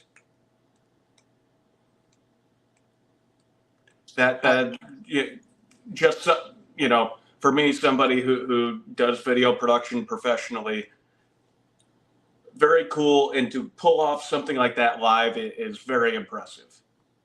I love that. I saw it on Facebook. I saw it on Instagram. I saw it on Twitter. I saw it I watched it every single time too because it was so cool. Like I said, I have always applauded WWE for the longest time because it's all about presentation for them. They know how to put out this product. And now that the bucktooth beaver fucker is off building dams, wherever the hell he's building dams, we actually have a much better product. The last 5 months, the production value of WWE is completely night and day, and I couldn't be happier. The way that they're doing some of these entrances, like the Sami Zayn entrance, I think is fun. They did the same thing with CM Punk. The way that they did that whole drone shot that Logan Paul wanted, I loved it. I absolutely loved it. I love everything they're doing in production with WWE right now, and it's all because of Janelle Grant. She's going in the F and Marks Hall of Fame, Cousin Jay. I'm letting you know right now. Okay. There's a very good chance that Janelle Grant is going into our Hall of Fame because if it wasn't for her, Bucky Beaver would still be giving us that stupid shaky can. And as soon as, something good happens in the ring, we got to pan to little Johnny in the 9th row eating a pretzel as he's watching his favorite wrestler getting body slammed. Miss, this isn't a pretzel. Right. But I thought that was a cool thing that they did with the drone. I enjoyed that. Yeah. Did I miss anything else? We touched on it briefly, but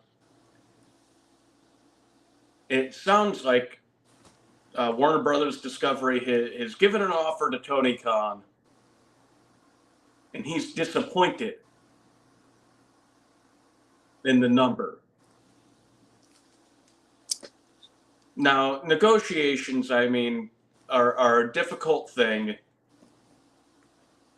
Warner Brothers Discovery lost a lot of money last year. Part of the reason why they're getting rid of the NBA. Thing is, though, you need to have something to put on your television channel. For as much as the ratings have gone down for Dynamite and for Rampage, it still brings in a consistent audience. It still does, for Dynamite, I think top 5 on cable on Wednesday nights. I'm not sure about Rampage at this moment. In the month of August. Right. But it's like going, all right, well, what are they going to replace it with? Are they going to go away from something that is a live program, 52 weeks a year, no off season,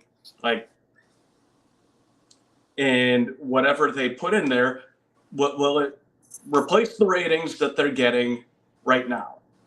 I think the answer to that is they will not find something that will replace the ratings, and AEW is probably the best property they could get for that.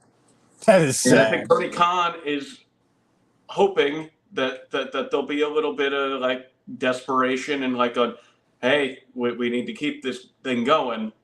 I think they're going to pay them. And when he said disappointed in the number, it didn't say what the number was. I'm going to guess it was up from what their current rights deal is, but not what he was expecting or hoping for. It wasn't enough to cover his cocaine addiction. Right. That's what it was. That's what it came down to. And I get it because it's you're losing a massive entity. Something that brings in a lot of viewers and a lot of money to your company. and now you're going to be losing it to ESPN because, ESPN's the monopoly that it has become in sports. You got to supplement it. You got to bring something else in. If you're going to, and I'm not saying this is like a way to you got to get rid of AEW and bring something else in completely. No. You got to bring something else in, even if it's like the UFL, just anything that's going to put eyeballs on your screen to help make money for you. Because I'm sorry, you can't rely on a wrestling promotion that hasn't even grown in 5 years as its main source. You got to do something. The NBA is huge. We're talking about a top 4 league in the country, maybe even in the world. Okay, maybe not in the world because Premier League exists, and the MLS is a top 10 league in soccer too. Right. But they need to do something.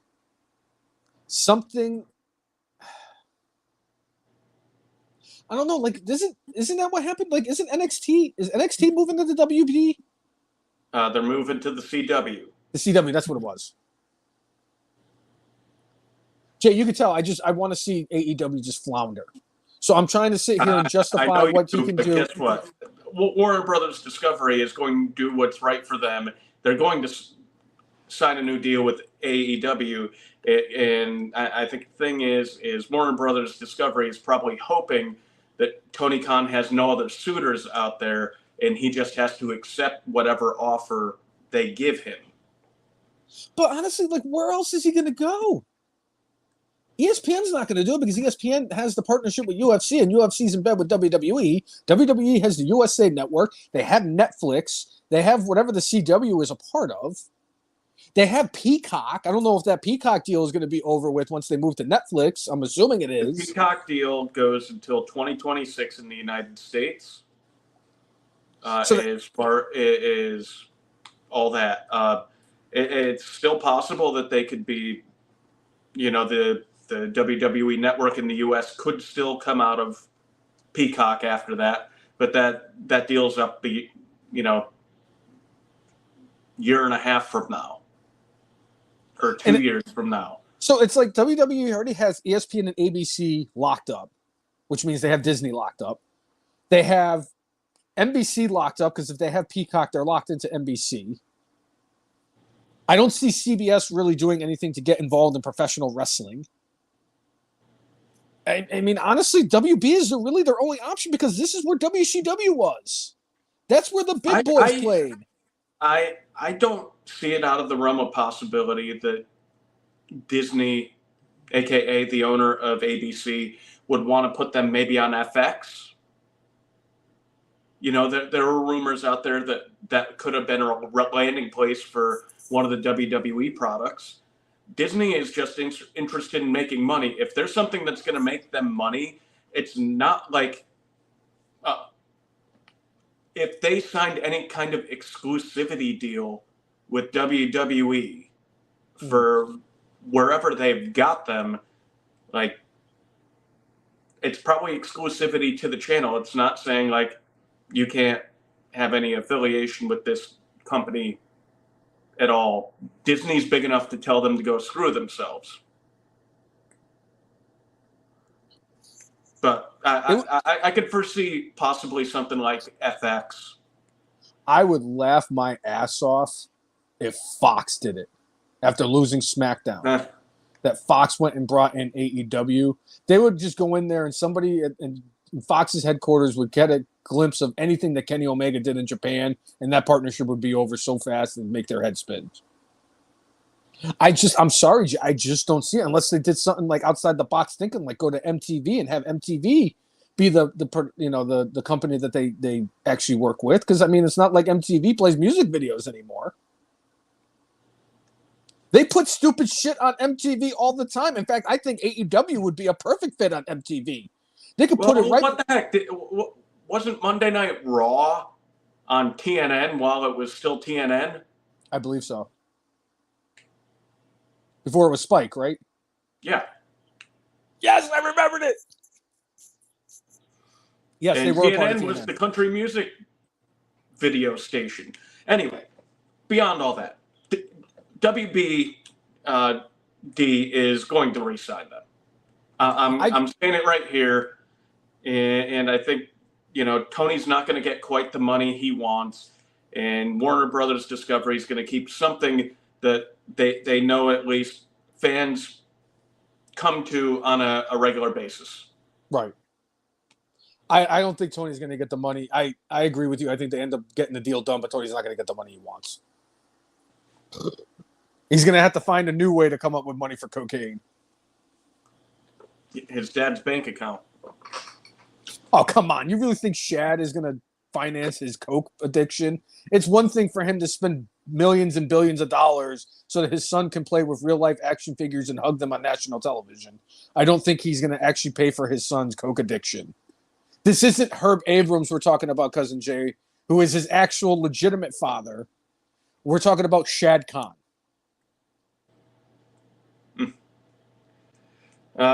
Chris Brown, AEW will get more money than what they did on their last deal. It's just what business has gotten to.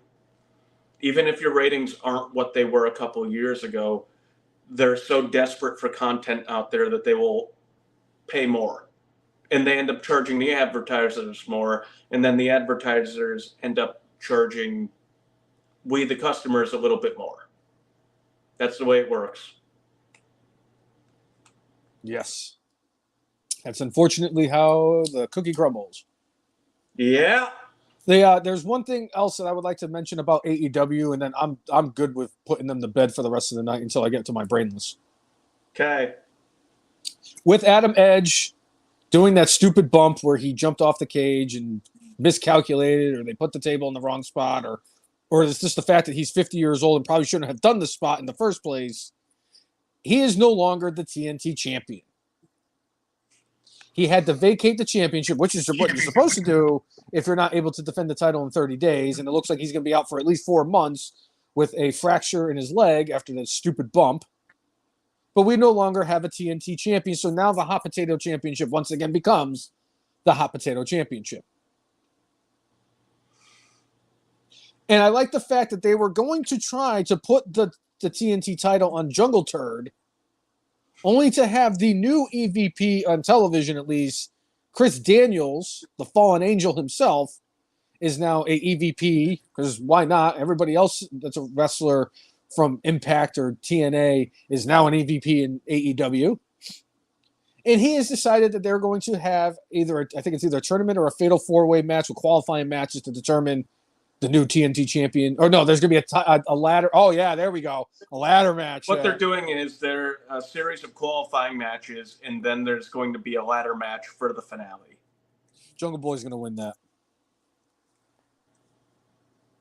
I'm calling it right now. It's the dickheads are the tag team champions. Okada is the AEW European champion. So, of course, the Hot Potato Television Championship should also go to the elite douchebags in Okada. I will not lump in Okada as one of those douchebags. He's just guilty by association. But I'm telling you right now, I'm calling this is Babe Ruth in the World Series. I'm calling my shot. That fucking piece of shit is going to walk out as TNT champion. Although I would much rather have the Dino Man go in there, win the ladder match, and give the title back to Christian. Yes. That's the only other way that I would take it. Other than anything other than Jungle Boy. But Jungle Boy is going to be the new TNT champion. I can feel it. And why not? We might as well wait for the Forbidden Door do that one, because I could probably go back-to-back pay-per-views and have a perfect fucking card. And I don't even know half the dudes that are going to be coming in from New Japan.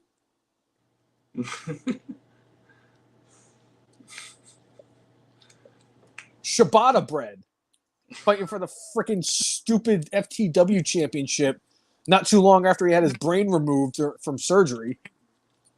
True story. He actually had his brain taken out of his head.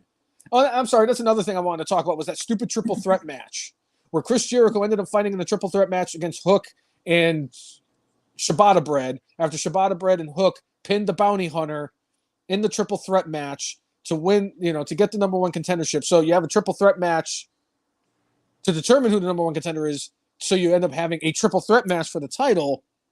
And then on top of it, the stupid Bounty Hunter dude wore a mask and beat the shit out of Hook and Ciabatta Bread, and for whatever reason is now aligned with Chris Jericho.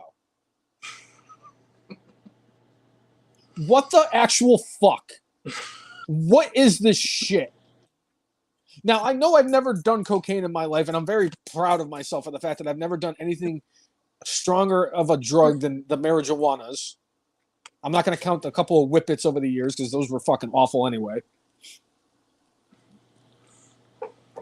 Is that something cocaine does?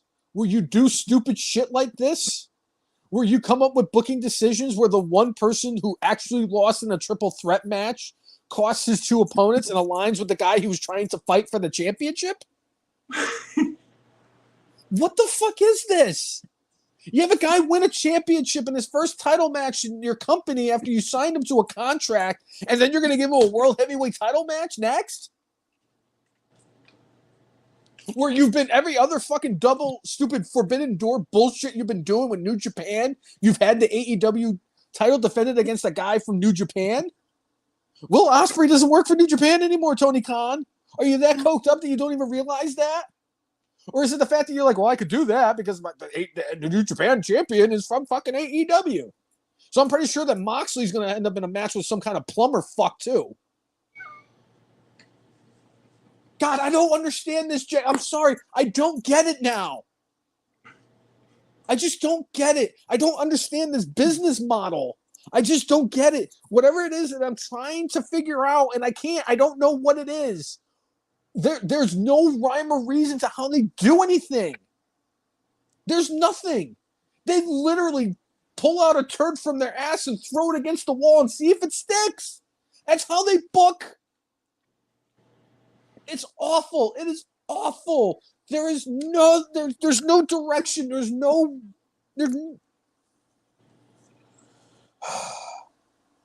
Okay, I'm just going to count to 10. I need your help because I went to Bristol East and I can only get to 7. Okay, I got to 7. Is it 8 and 9 and 10? Okay. They just need to get Maury Povich on AEW Dynamite. And he does a thing with Tony Khan, and they have Shad show up, and somehow, some way, they dig up the remains of Herb Abrams if he's not cremated, or just find one of the $100 bills he used to snort coke with back in the day, and get his DNA, and we do an actual DNA test so that Maury Povich is like, Herb Abrams, even though you're dead, you are the father of Tony Khan. And then I'll start watching AEW every week. Because I'll be like, I missed out because I was too young to realize that Herb Abrams in the UWF was an actual thing. So I get Tony Khan, who is basically Herb Abrams 2.0, and I can watch it. As long as he's actually Herb Abrams Jr. Because the guy wants to be Vince McMahon so bad, and every week he proves to everybody he's Herb Abrams. Tell me when I'm telling lies. He books like Ole Anderson during Clash 13, Jay. The wrestling's a little different, but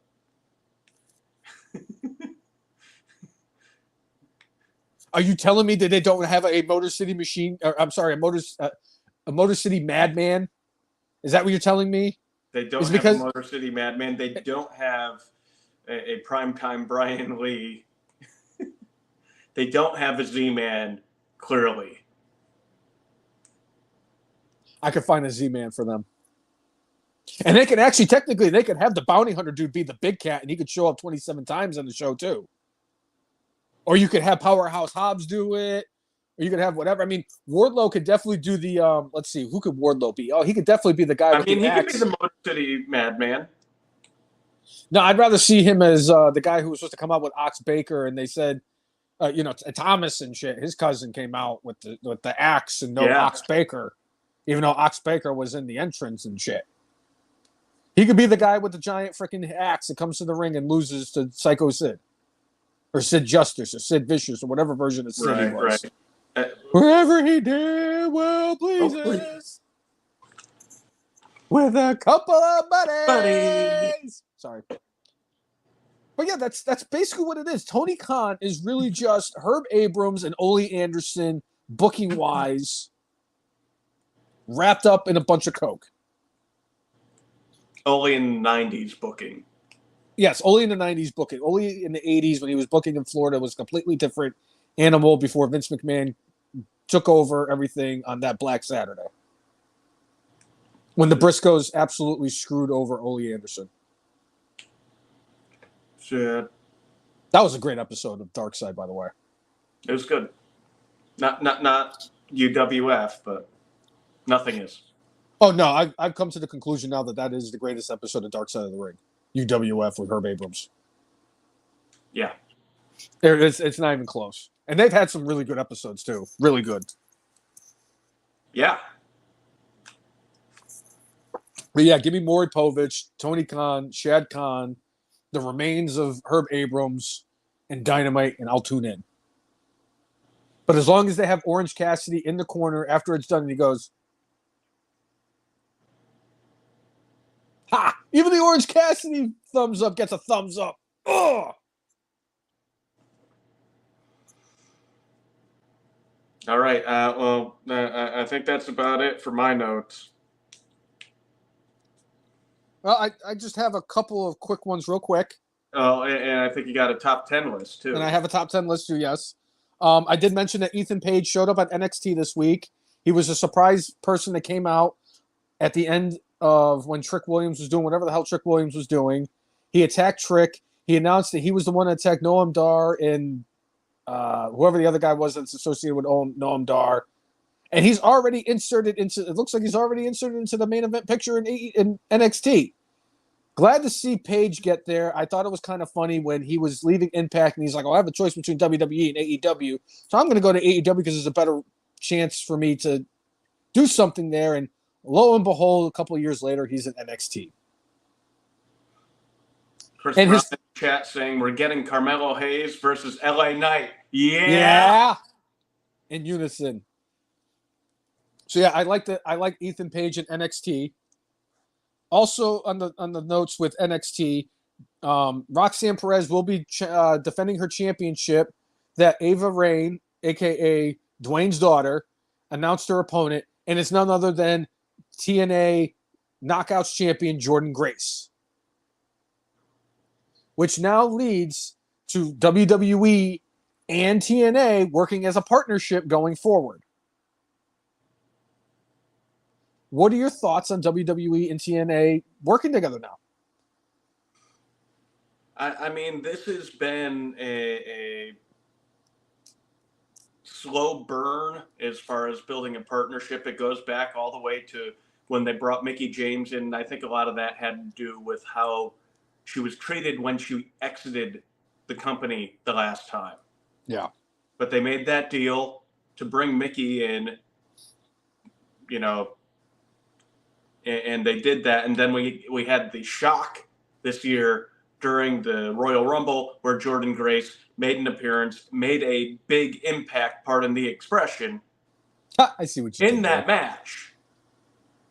And, I mean, the crowd was on fire for her. It makes complete sense to try to, like, hey, we did something here. Let's see if we could do a little bit more. Right. So if, you know, more or less they're saying, all right, TNA, we feel like you're equivalent to NXT, which I would say that that's not unfair. But, you know, having the crossover be at NXT and TNA, that's cool. And it's been said that it's going to go both ways. Drew McIntyre, who spent some time there, sounded completely on board with going there and doing some work, doing some matches. So I think this partnership could do a lot more for TNA than the partnership they had with AEW, you know, a handful of years ago. Yeah. Bring them into bigger prominence. And, you know, it all goes back to a few months ago when we were like going, hey, Impact Wrestling is now on the Endeavor app. Huh, that's interesting. You know, and you had Jordynne Grace show up at the Rumble, and now she showed up again, and she's going to be on pay-per-view. And she signed a deal for 6 figures for 3 appearances in NXT. I think this is great. I really do. I think this is a good thing because I'm one of those ones that I love. Give me another outlet for professional wrestling. I tried dabbling in TNA and Impact over the years. Unfortunately, Colby Deaner kind of ruined that for me in the one TNA pay-per-view I actually got. And I don't even think AJ Styles was even a part of it, which was even worse. And I got Matt Morgan in the main event. Ugh. But I think this is good. And I'm curious to see what happens going forward because it wasn't even just Drew McIntyre that said it. Chelsea Green even said, I'm willing to go back to TNA and do something there. And it got me thinking. With this new partnership with AEW, oh my God, with AEW is not even in this conversation. With this new partnership between WWE and TNA, it could eventually lead to something like a real Forbidden Door, where we actually get to see. Do we get Nick Nemeth in NXT? Ha! Could you imagine Nick and Ryan Nemeth? Now that was something I did want to ask though. Let's say they do that. Does Nick Nemeth, if he gets involved in this and he goes back to NXT, does he go in as Nick Nemeth from Impact or is he Dolph Ziggler? I think he's Nick Nemeth. Even though his name recognition in WWE is Dolph Ziggler, but the company he works for right now recognizes him as Nick Nemeth. They would probably do something on the announcing where like, well, when he was in WWE, he was known as Dolph Ziggler, just like Tony Schiavone during, Monday Nitro said, oh yeah, he used to work here, Cactus Jack. Yeah. And, something like that. And on the flip side, if they were to do it and Drew McIntyre were to go to Impact, are they going to call him Drew McIntyre or are they going to call him Drew Galloway when he was over there? Or is that the same thing, like you said, with what they will do with Dolph Ziggler? And they're like, well, he was known as Dolph when he was in WWE, and now he's known as Nick Nemeth in Impact. Are they going to do that? Like, oh, he was known as Drew Galloway here. That was something that really caught my attention because it seems like a lot more recently now they're letting people keep their names. So somebody like Chelsea Green can hop in from WWE and go to Impact and get involved in this and actually have a match. But with that being said, I came up with the top 10 matches I would like to see now if they actually did a WWE and oh my God, I almost said AEW, a WWE and TNA crossover for my top 10. Okay. Number 10, Mustafa Ali, who is the X Division champion. I'd love to see him go up against Cedric Alexander again. Very fun, entertaining match. By the way, I tried my damnedest to find a match for Pierre, and I couldn't. Okay. But only if he came back to WWE as the Quebecer. Number 9. It doesn't have to be a one-on-one match, and I know that whatever they do with Uncle Howdy and this bullshit is going to end up being a flop. But give me Eric Young and Uncle Howdy's 2 stables going against each other. Number 8. Give me a nostalgia match. Brian Myers, once known as Kurt Hawkins. I'd like to see him go one-on-one again with Braun Strowman. Yeah. Number 7, Moose. There's actually 2 people I'd like to see with Moose for number 7. I'd like to see Moose with either Bobby Lashley or Drew McIntyre. I think those would both be fun matches. Number 6. Moose versus Sheamus. Oh, Moose. That's another one, too. All right, fine. Drew, Lashley, or Sheamus. Got it. Sheamus is in there. All right. Number 6. Anything with Chelsea Green. She could wrestle any of the women over in Impact TNA, and I'm going to watch it. Chelsea Green is now my favorite women's wrestler in WWE. Probably in all of wrestling right now. So anything with Chelsea Green is number 6. Number 5, just because AJ Styles and Eddie Edwards. Yeah. Because it would be the first time that WWE would acknowledge that AJ Styles wrestled in TNA. Yeah. Number 4, give me Josh Alexander versus Ethan Page. The former tag team, the North, going against each other. Number 3, Jordan Grace versus Bianca Belair. I think that would be a fun match to watch. 2 powerhouse women who are very good in the ring. I think they would mesh well, be a fun match, and you could definitely get me to tune in for a match like that. Yep. Number 2, as a man who is a fan of tag team wrestling, there's 2 people I'd like to see go up against this one team from TNA. The team of Ace Austin and Chris Bay, ABC, the Bullet Club, whatever you want to know them as. Either them versus the Street Profits or them versus the New Day. And I would be just as happy as watching the Usos in the New Day 100 times out of 100. Because that match, either one of those teams against Austin and Bay. Chris Bay is a grossly underrated talent, by the way. So, Cousin Jay, that is 2 through 10 on my booking of a dream card between WWE and Impact. If you had to take a guess, what would be the one match I would like to see? Is there any idea or any wrestlers you think? It doesn't have to be the match. Is there wrestlers you think that I would love to see the most if they did do something like that? I'll tell you what. I think it'll be Gunther versus somebody. I am surprised that I came up with this list without Gunther, Sheamus, Cody Rhodes, Randy Orton, or Roman Reigns. Or L.A. Knight. And he was once Eli Drake over there. Yeah. But I couldn't find the perfect person for Eli Drake. I would just want him to come out and do that thing with the dummy. Yeah. Dummy. Yeah. That's what I would want to see with Eli Drake. I would also like to see Joe Hendry and R-Truth have some kind of backstage segment where R-Truth calls Joe Hendry Scott Stapp. Or something to that extent, because it would be funny and entertaining. But if there was one match that I would love to see in a Impact TNA versus WWE show, give me Alex Hammerstone and Brock Lesnar. 2 big, beefy men beating the shit out of each other. Tony Khan tried sucking me in the last pay-per-view, not this one this past weekend, but the one before, where he was talking about a Meat Shield Mayhem match. I would have been all on board for that. Tell me about big, beefy men slapping the shit out of each other. But that's my top 10. I have one last little tidbit note that I need to get across before we can get into our good, bad, and brainless. Okay. Cousin Jay, you remember how Gable Steveson was released from his WWE contract a few weeks ago? Yeah. And people are trying to figure out why, other than the fact that he was god-awful and hasn't done shit in 3 years. Hasn't progressed. Made Ronda Rousey actually look like a viable option. Wait.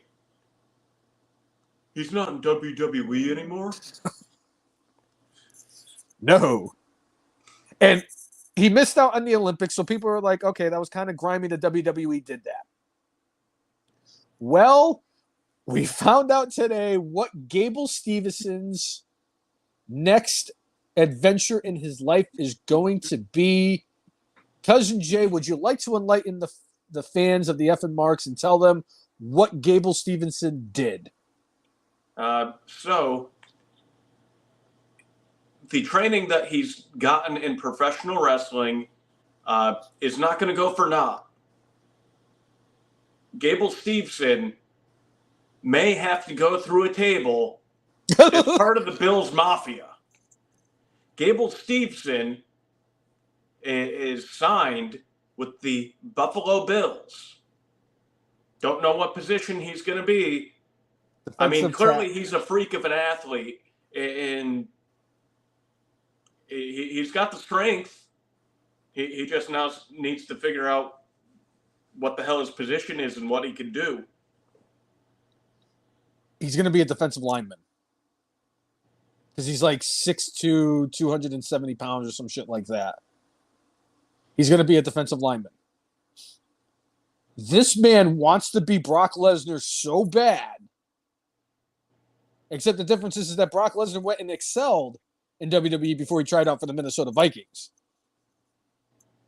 And he's definitely following in the footsteps of his hero Brock Lesnar, because only Brock Lesnar would leave WWE and go play for a football team or try to play for a football team that never won a Super Bowl and lost 4 times. So why wouldn't Gable Steveson do it and just take it to a next level and say that he's going to go play for the team that lost him 4 consecutive Super Bowls? Yeah. The team that when Mario Williams signed with the Bills after leaving Houston in free agency and asked him, why'd you sign with Buffalo? It's clearly he didn't sign there to win a Super Bowl. I don't even know what to say.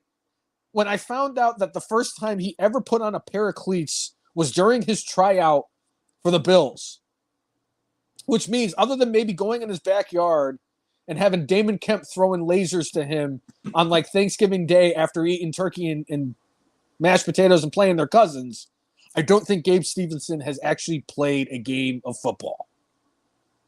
And if Brock Lesnar, who is a freak of an athlete, who is the only person who is a former WWE, former new IWGP, and former national champion, and former UFC World Heavyweight Champion, who couldn't make it in the NFL, Gable Stevenson's not going to make it. I don't even care. The Bills gave him a 3-year rookie contract. That's more or less what WWE gave him. He's going to be on Buffalo's practice squad for the next 3 years and isn't going to do dick. And when he comes back to WWE, they're going to say he was a professional football player to fire you up.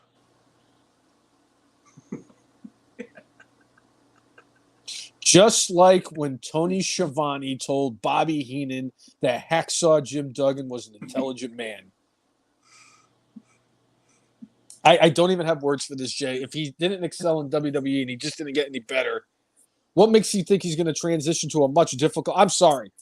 As somebody who actually played football in school, it is very tough. I played football, I played baseball, I played basketball. Football was definitely the toughest sport I played. Basketball was the easiest, and I sucked at it. God awful, sucked at basketball. I'm awful.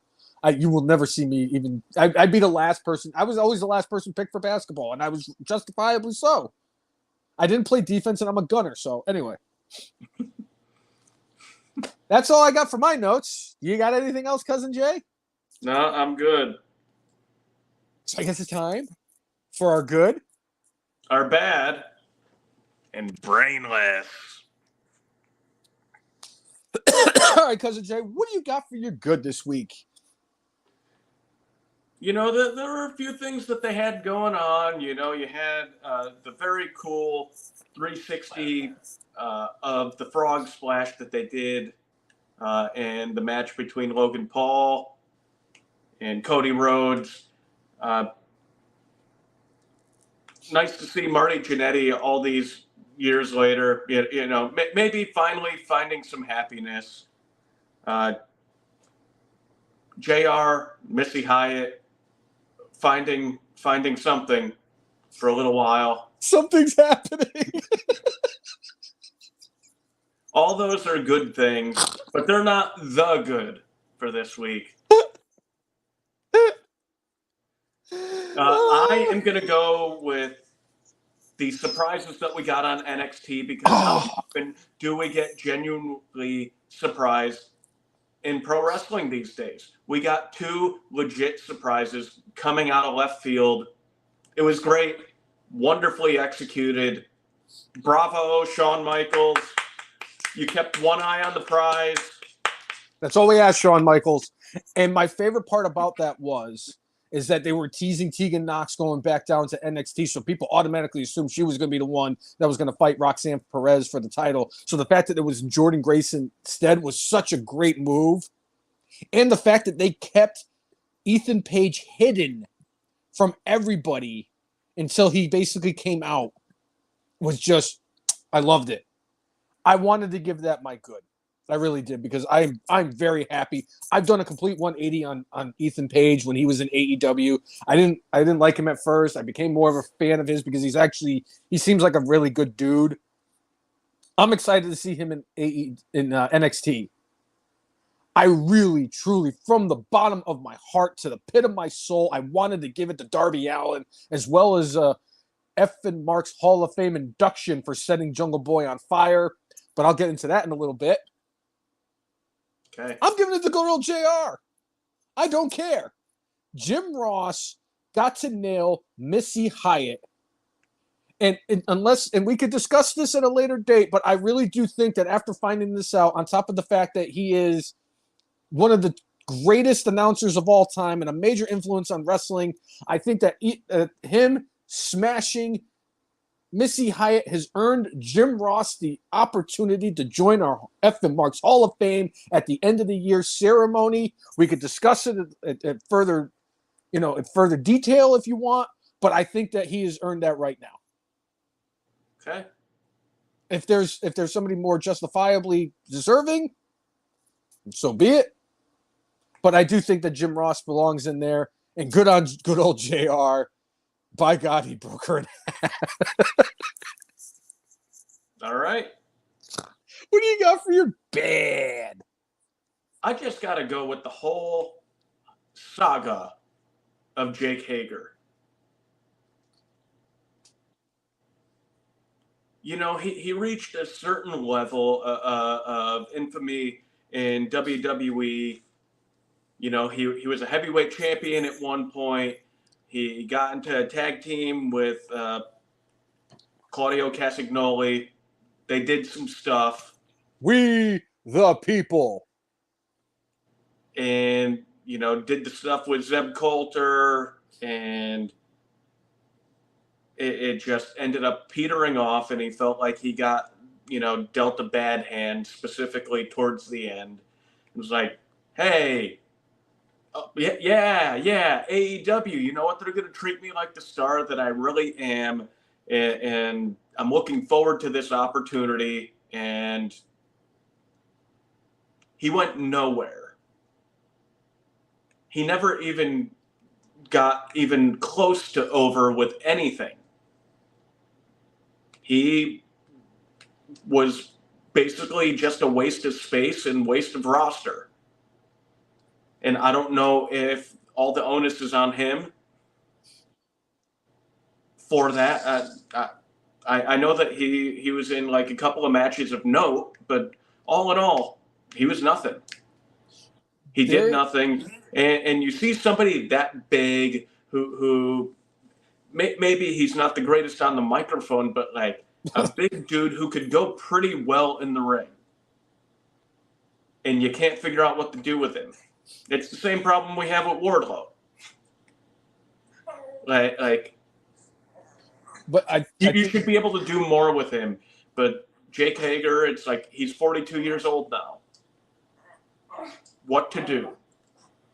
And it's just really sad. Sad. I figured that now that he's gone from AEW, he can concentrate all of his time fighting that purple hat of his. Yes. My bad for this week is MJF's tattoo. It was awful. I mean, it wasn't Cody Rhodes or Great Khali awful, but it's top 3 most awful tattoos. I'm sorry, top 4, because that Batista one, pick any of the many Batista shitty tattoos that he used to have or has. I mean, he added to that too. I swear, Cousin Jay, that tattoo looked like it was drawn on by an artist who had just gotten into the industry last week. It looked like I drew that tattoo on MJF. It was that bad. I'm sorry, MJF. I have no issues with you going back to AEW, but that tattoo, God, that's awful. Yeah. What do you got for your brainless? There were many brainless things that went on this week. Oh, yeah. Many, but as much as it pains me to do this, and it pains him right now because he did it, Edge, Adam Copeland, you get my brainless. You got kids. You got kids!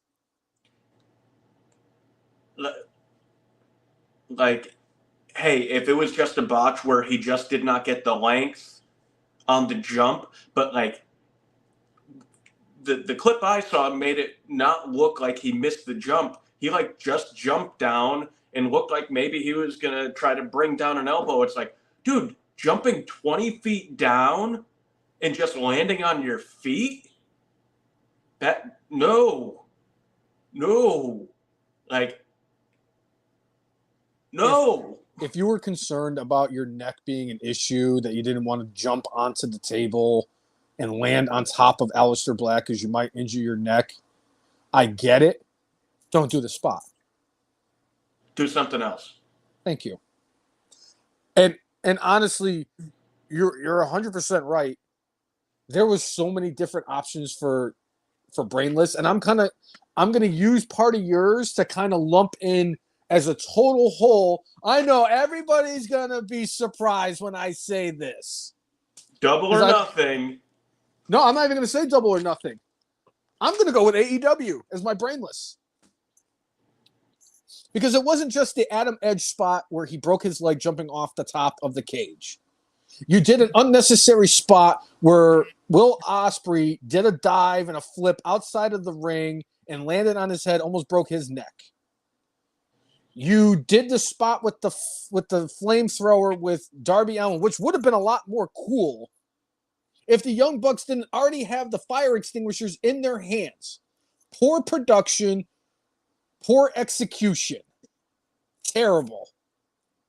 Then you had Tony Khan rolling down the ring like a doofus fuck. And then you put Darby Allin upside down after not too long after getting hit by a bus with a broken foot, holding these balloons. You had him upside down, eating a double super kick from two douchebags with sneakers with thumbtacks or nails or whatever the hell it was loaded with, and hit him with it, and then you left him hanging there. Not a good optic. You're doing a lot of booking decisions that WWE has just done. You made Chris Daniels a television authority figure. Chris Daniels. Again, nothing wrong with Fallen Angel. I like Chris Daniels. Hell of an in-ring performer. I just think that there's just so much going... And this whole thing with the WB deal.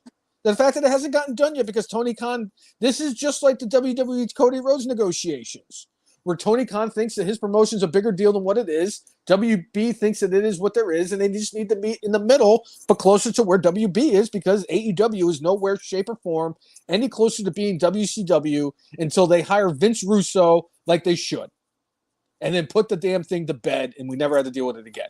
They are who we thought they were. I mean, let him have it. Field.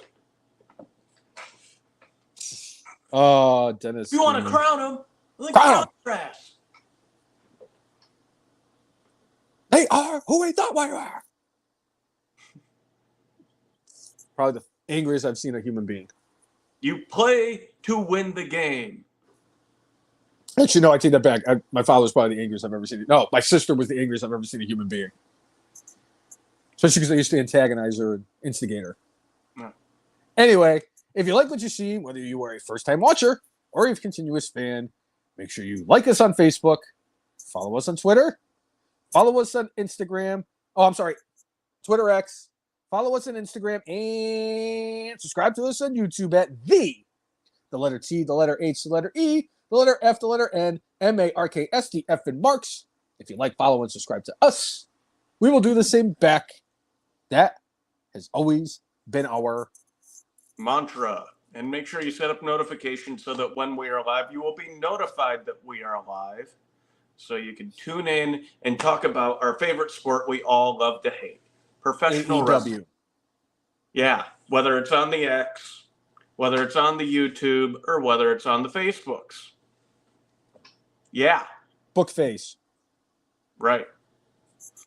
Well, I guess that's it. I think we've covered all the bases. Yeah, absolutely. All the bases. Oh, where are you? The bases. Except for one. Wait. You're right, Curtis Axel. There is still one more thing left to do, isn't there? You're right, Brainless One. There is one thing indeed left to do on the podcast. And what is that, Curtis Axel? Well, Brainless One, today, May 31st of 2024, at an incredible 3,414 days, I, after Mark's Hall of Famer, is still alive in the 2015 Royal Rumble.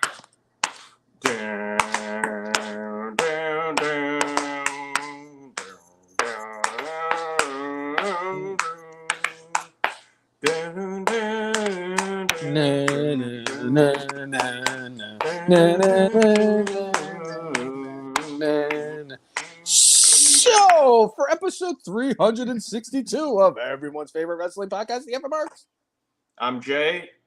He is. I am the Brainless one. Make sure you mark out with your guaco. See everyone. Have a good week. Yeah. Yeah. Yeah. Yeah. Yeah.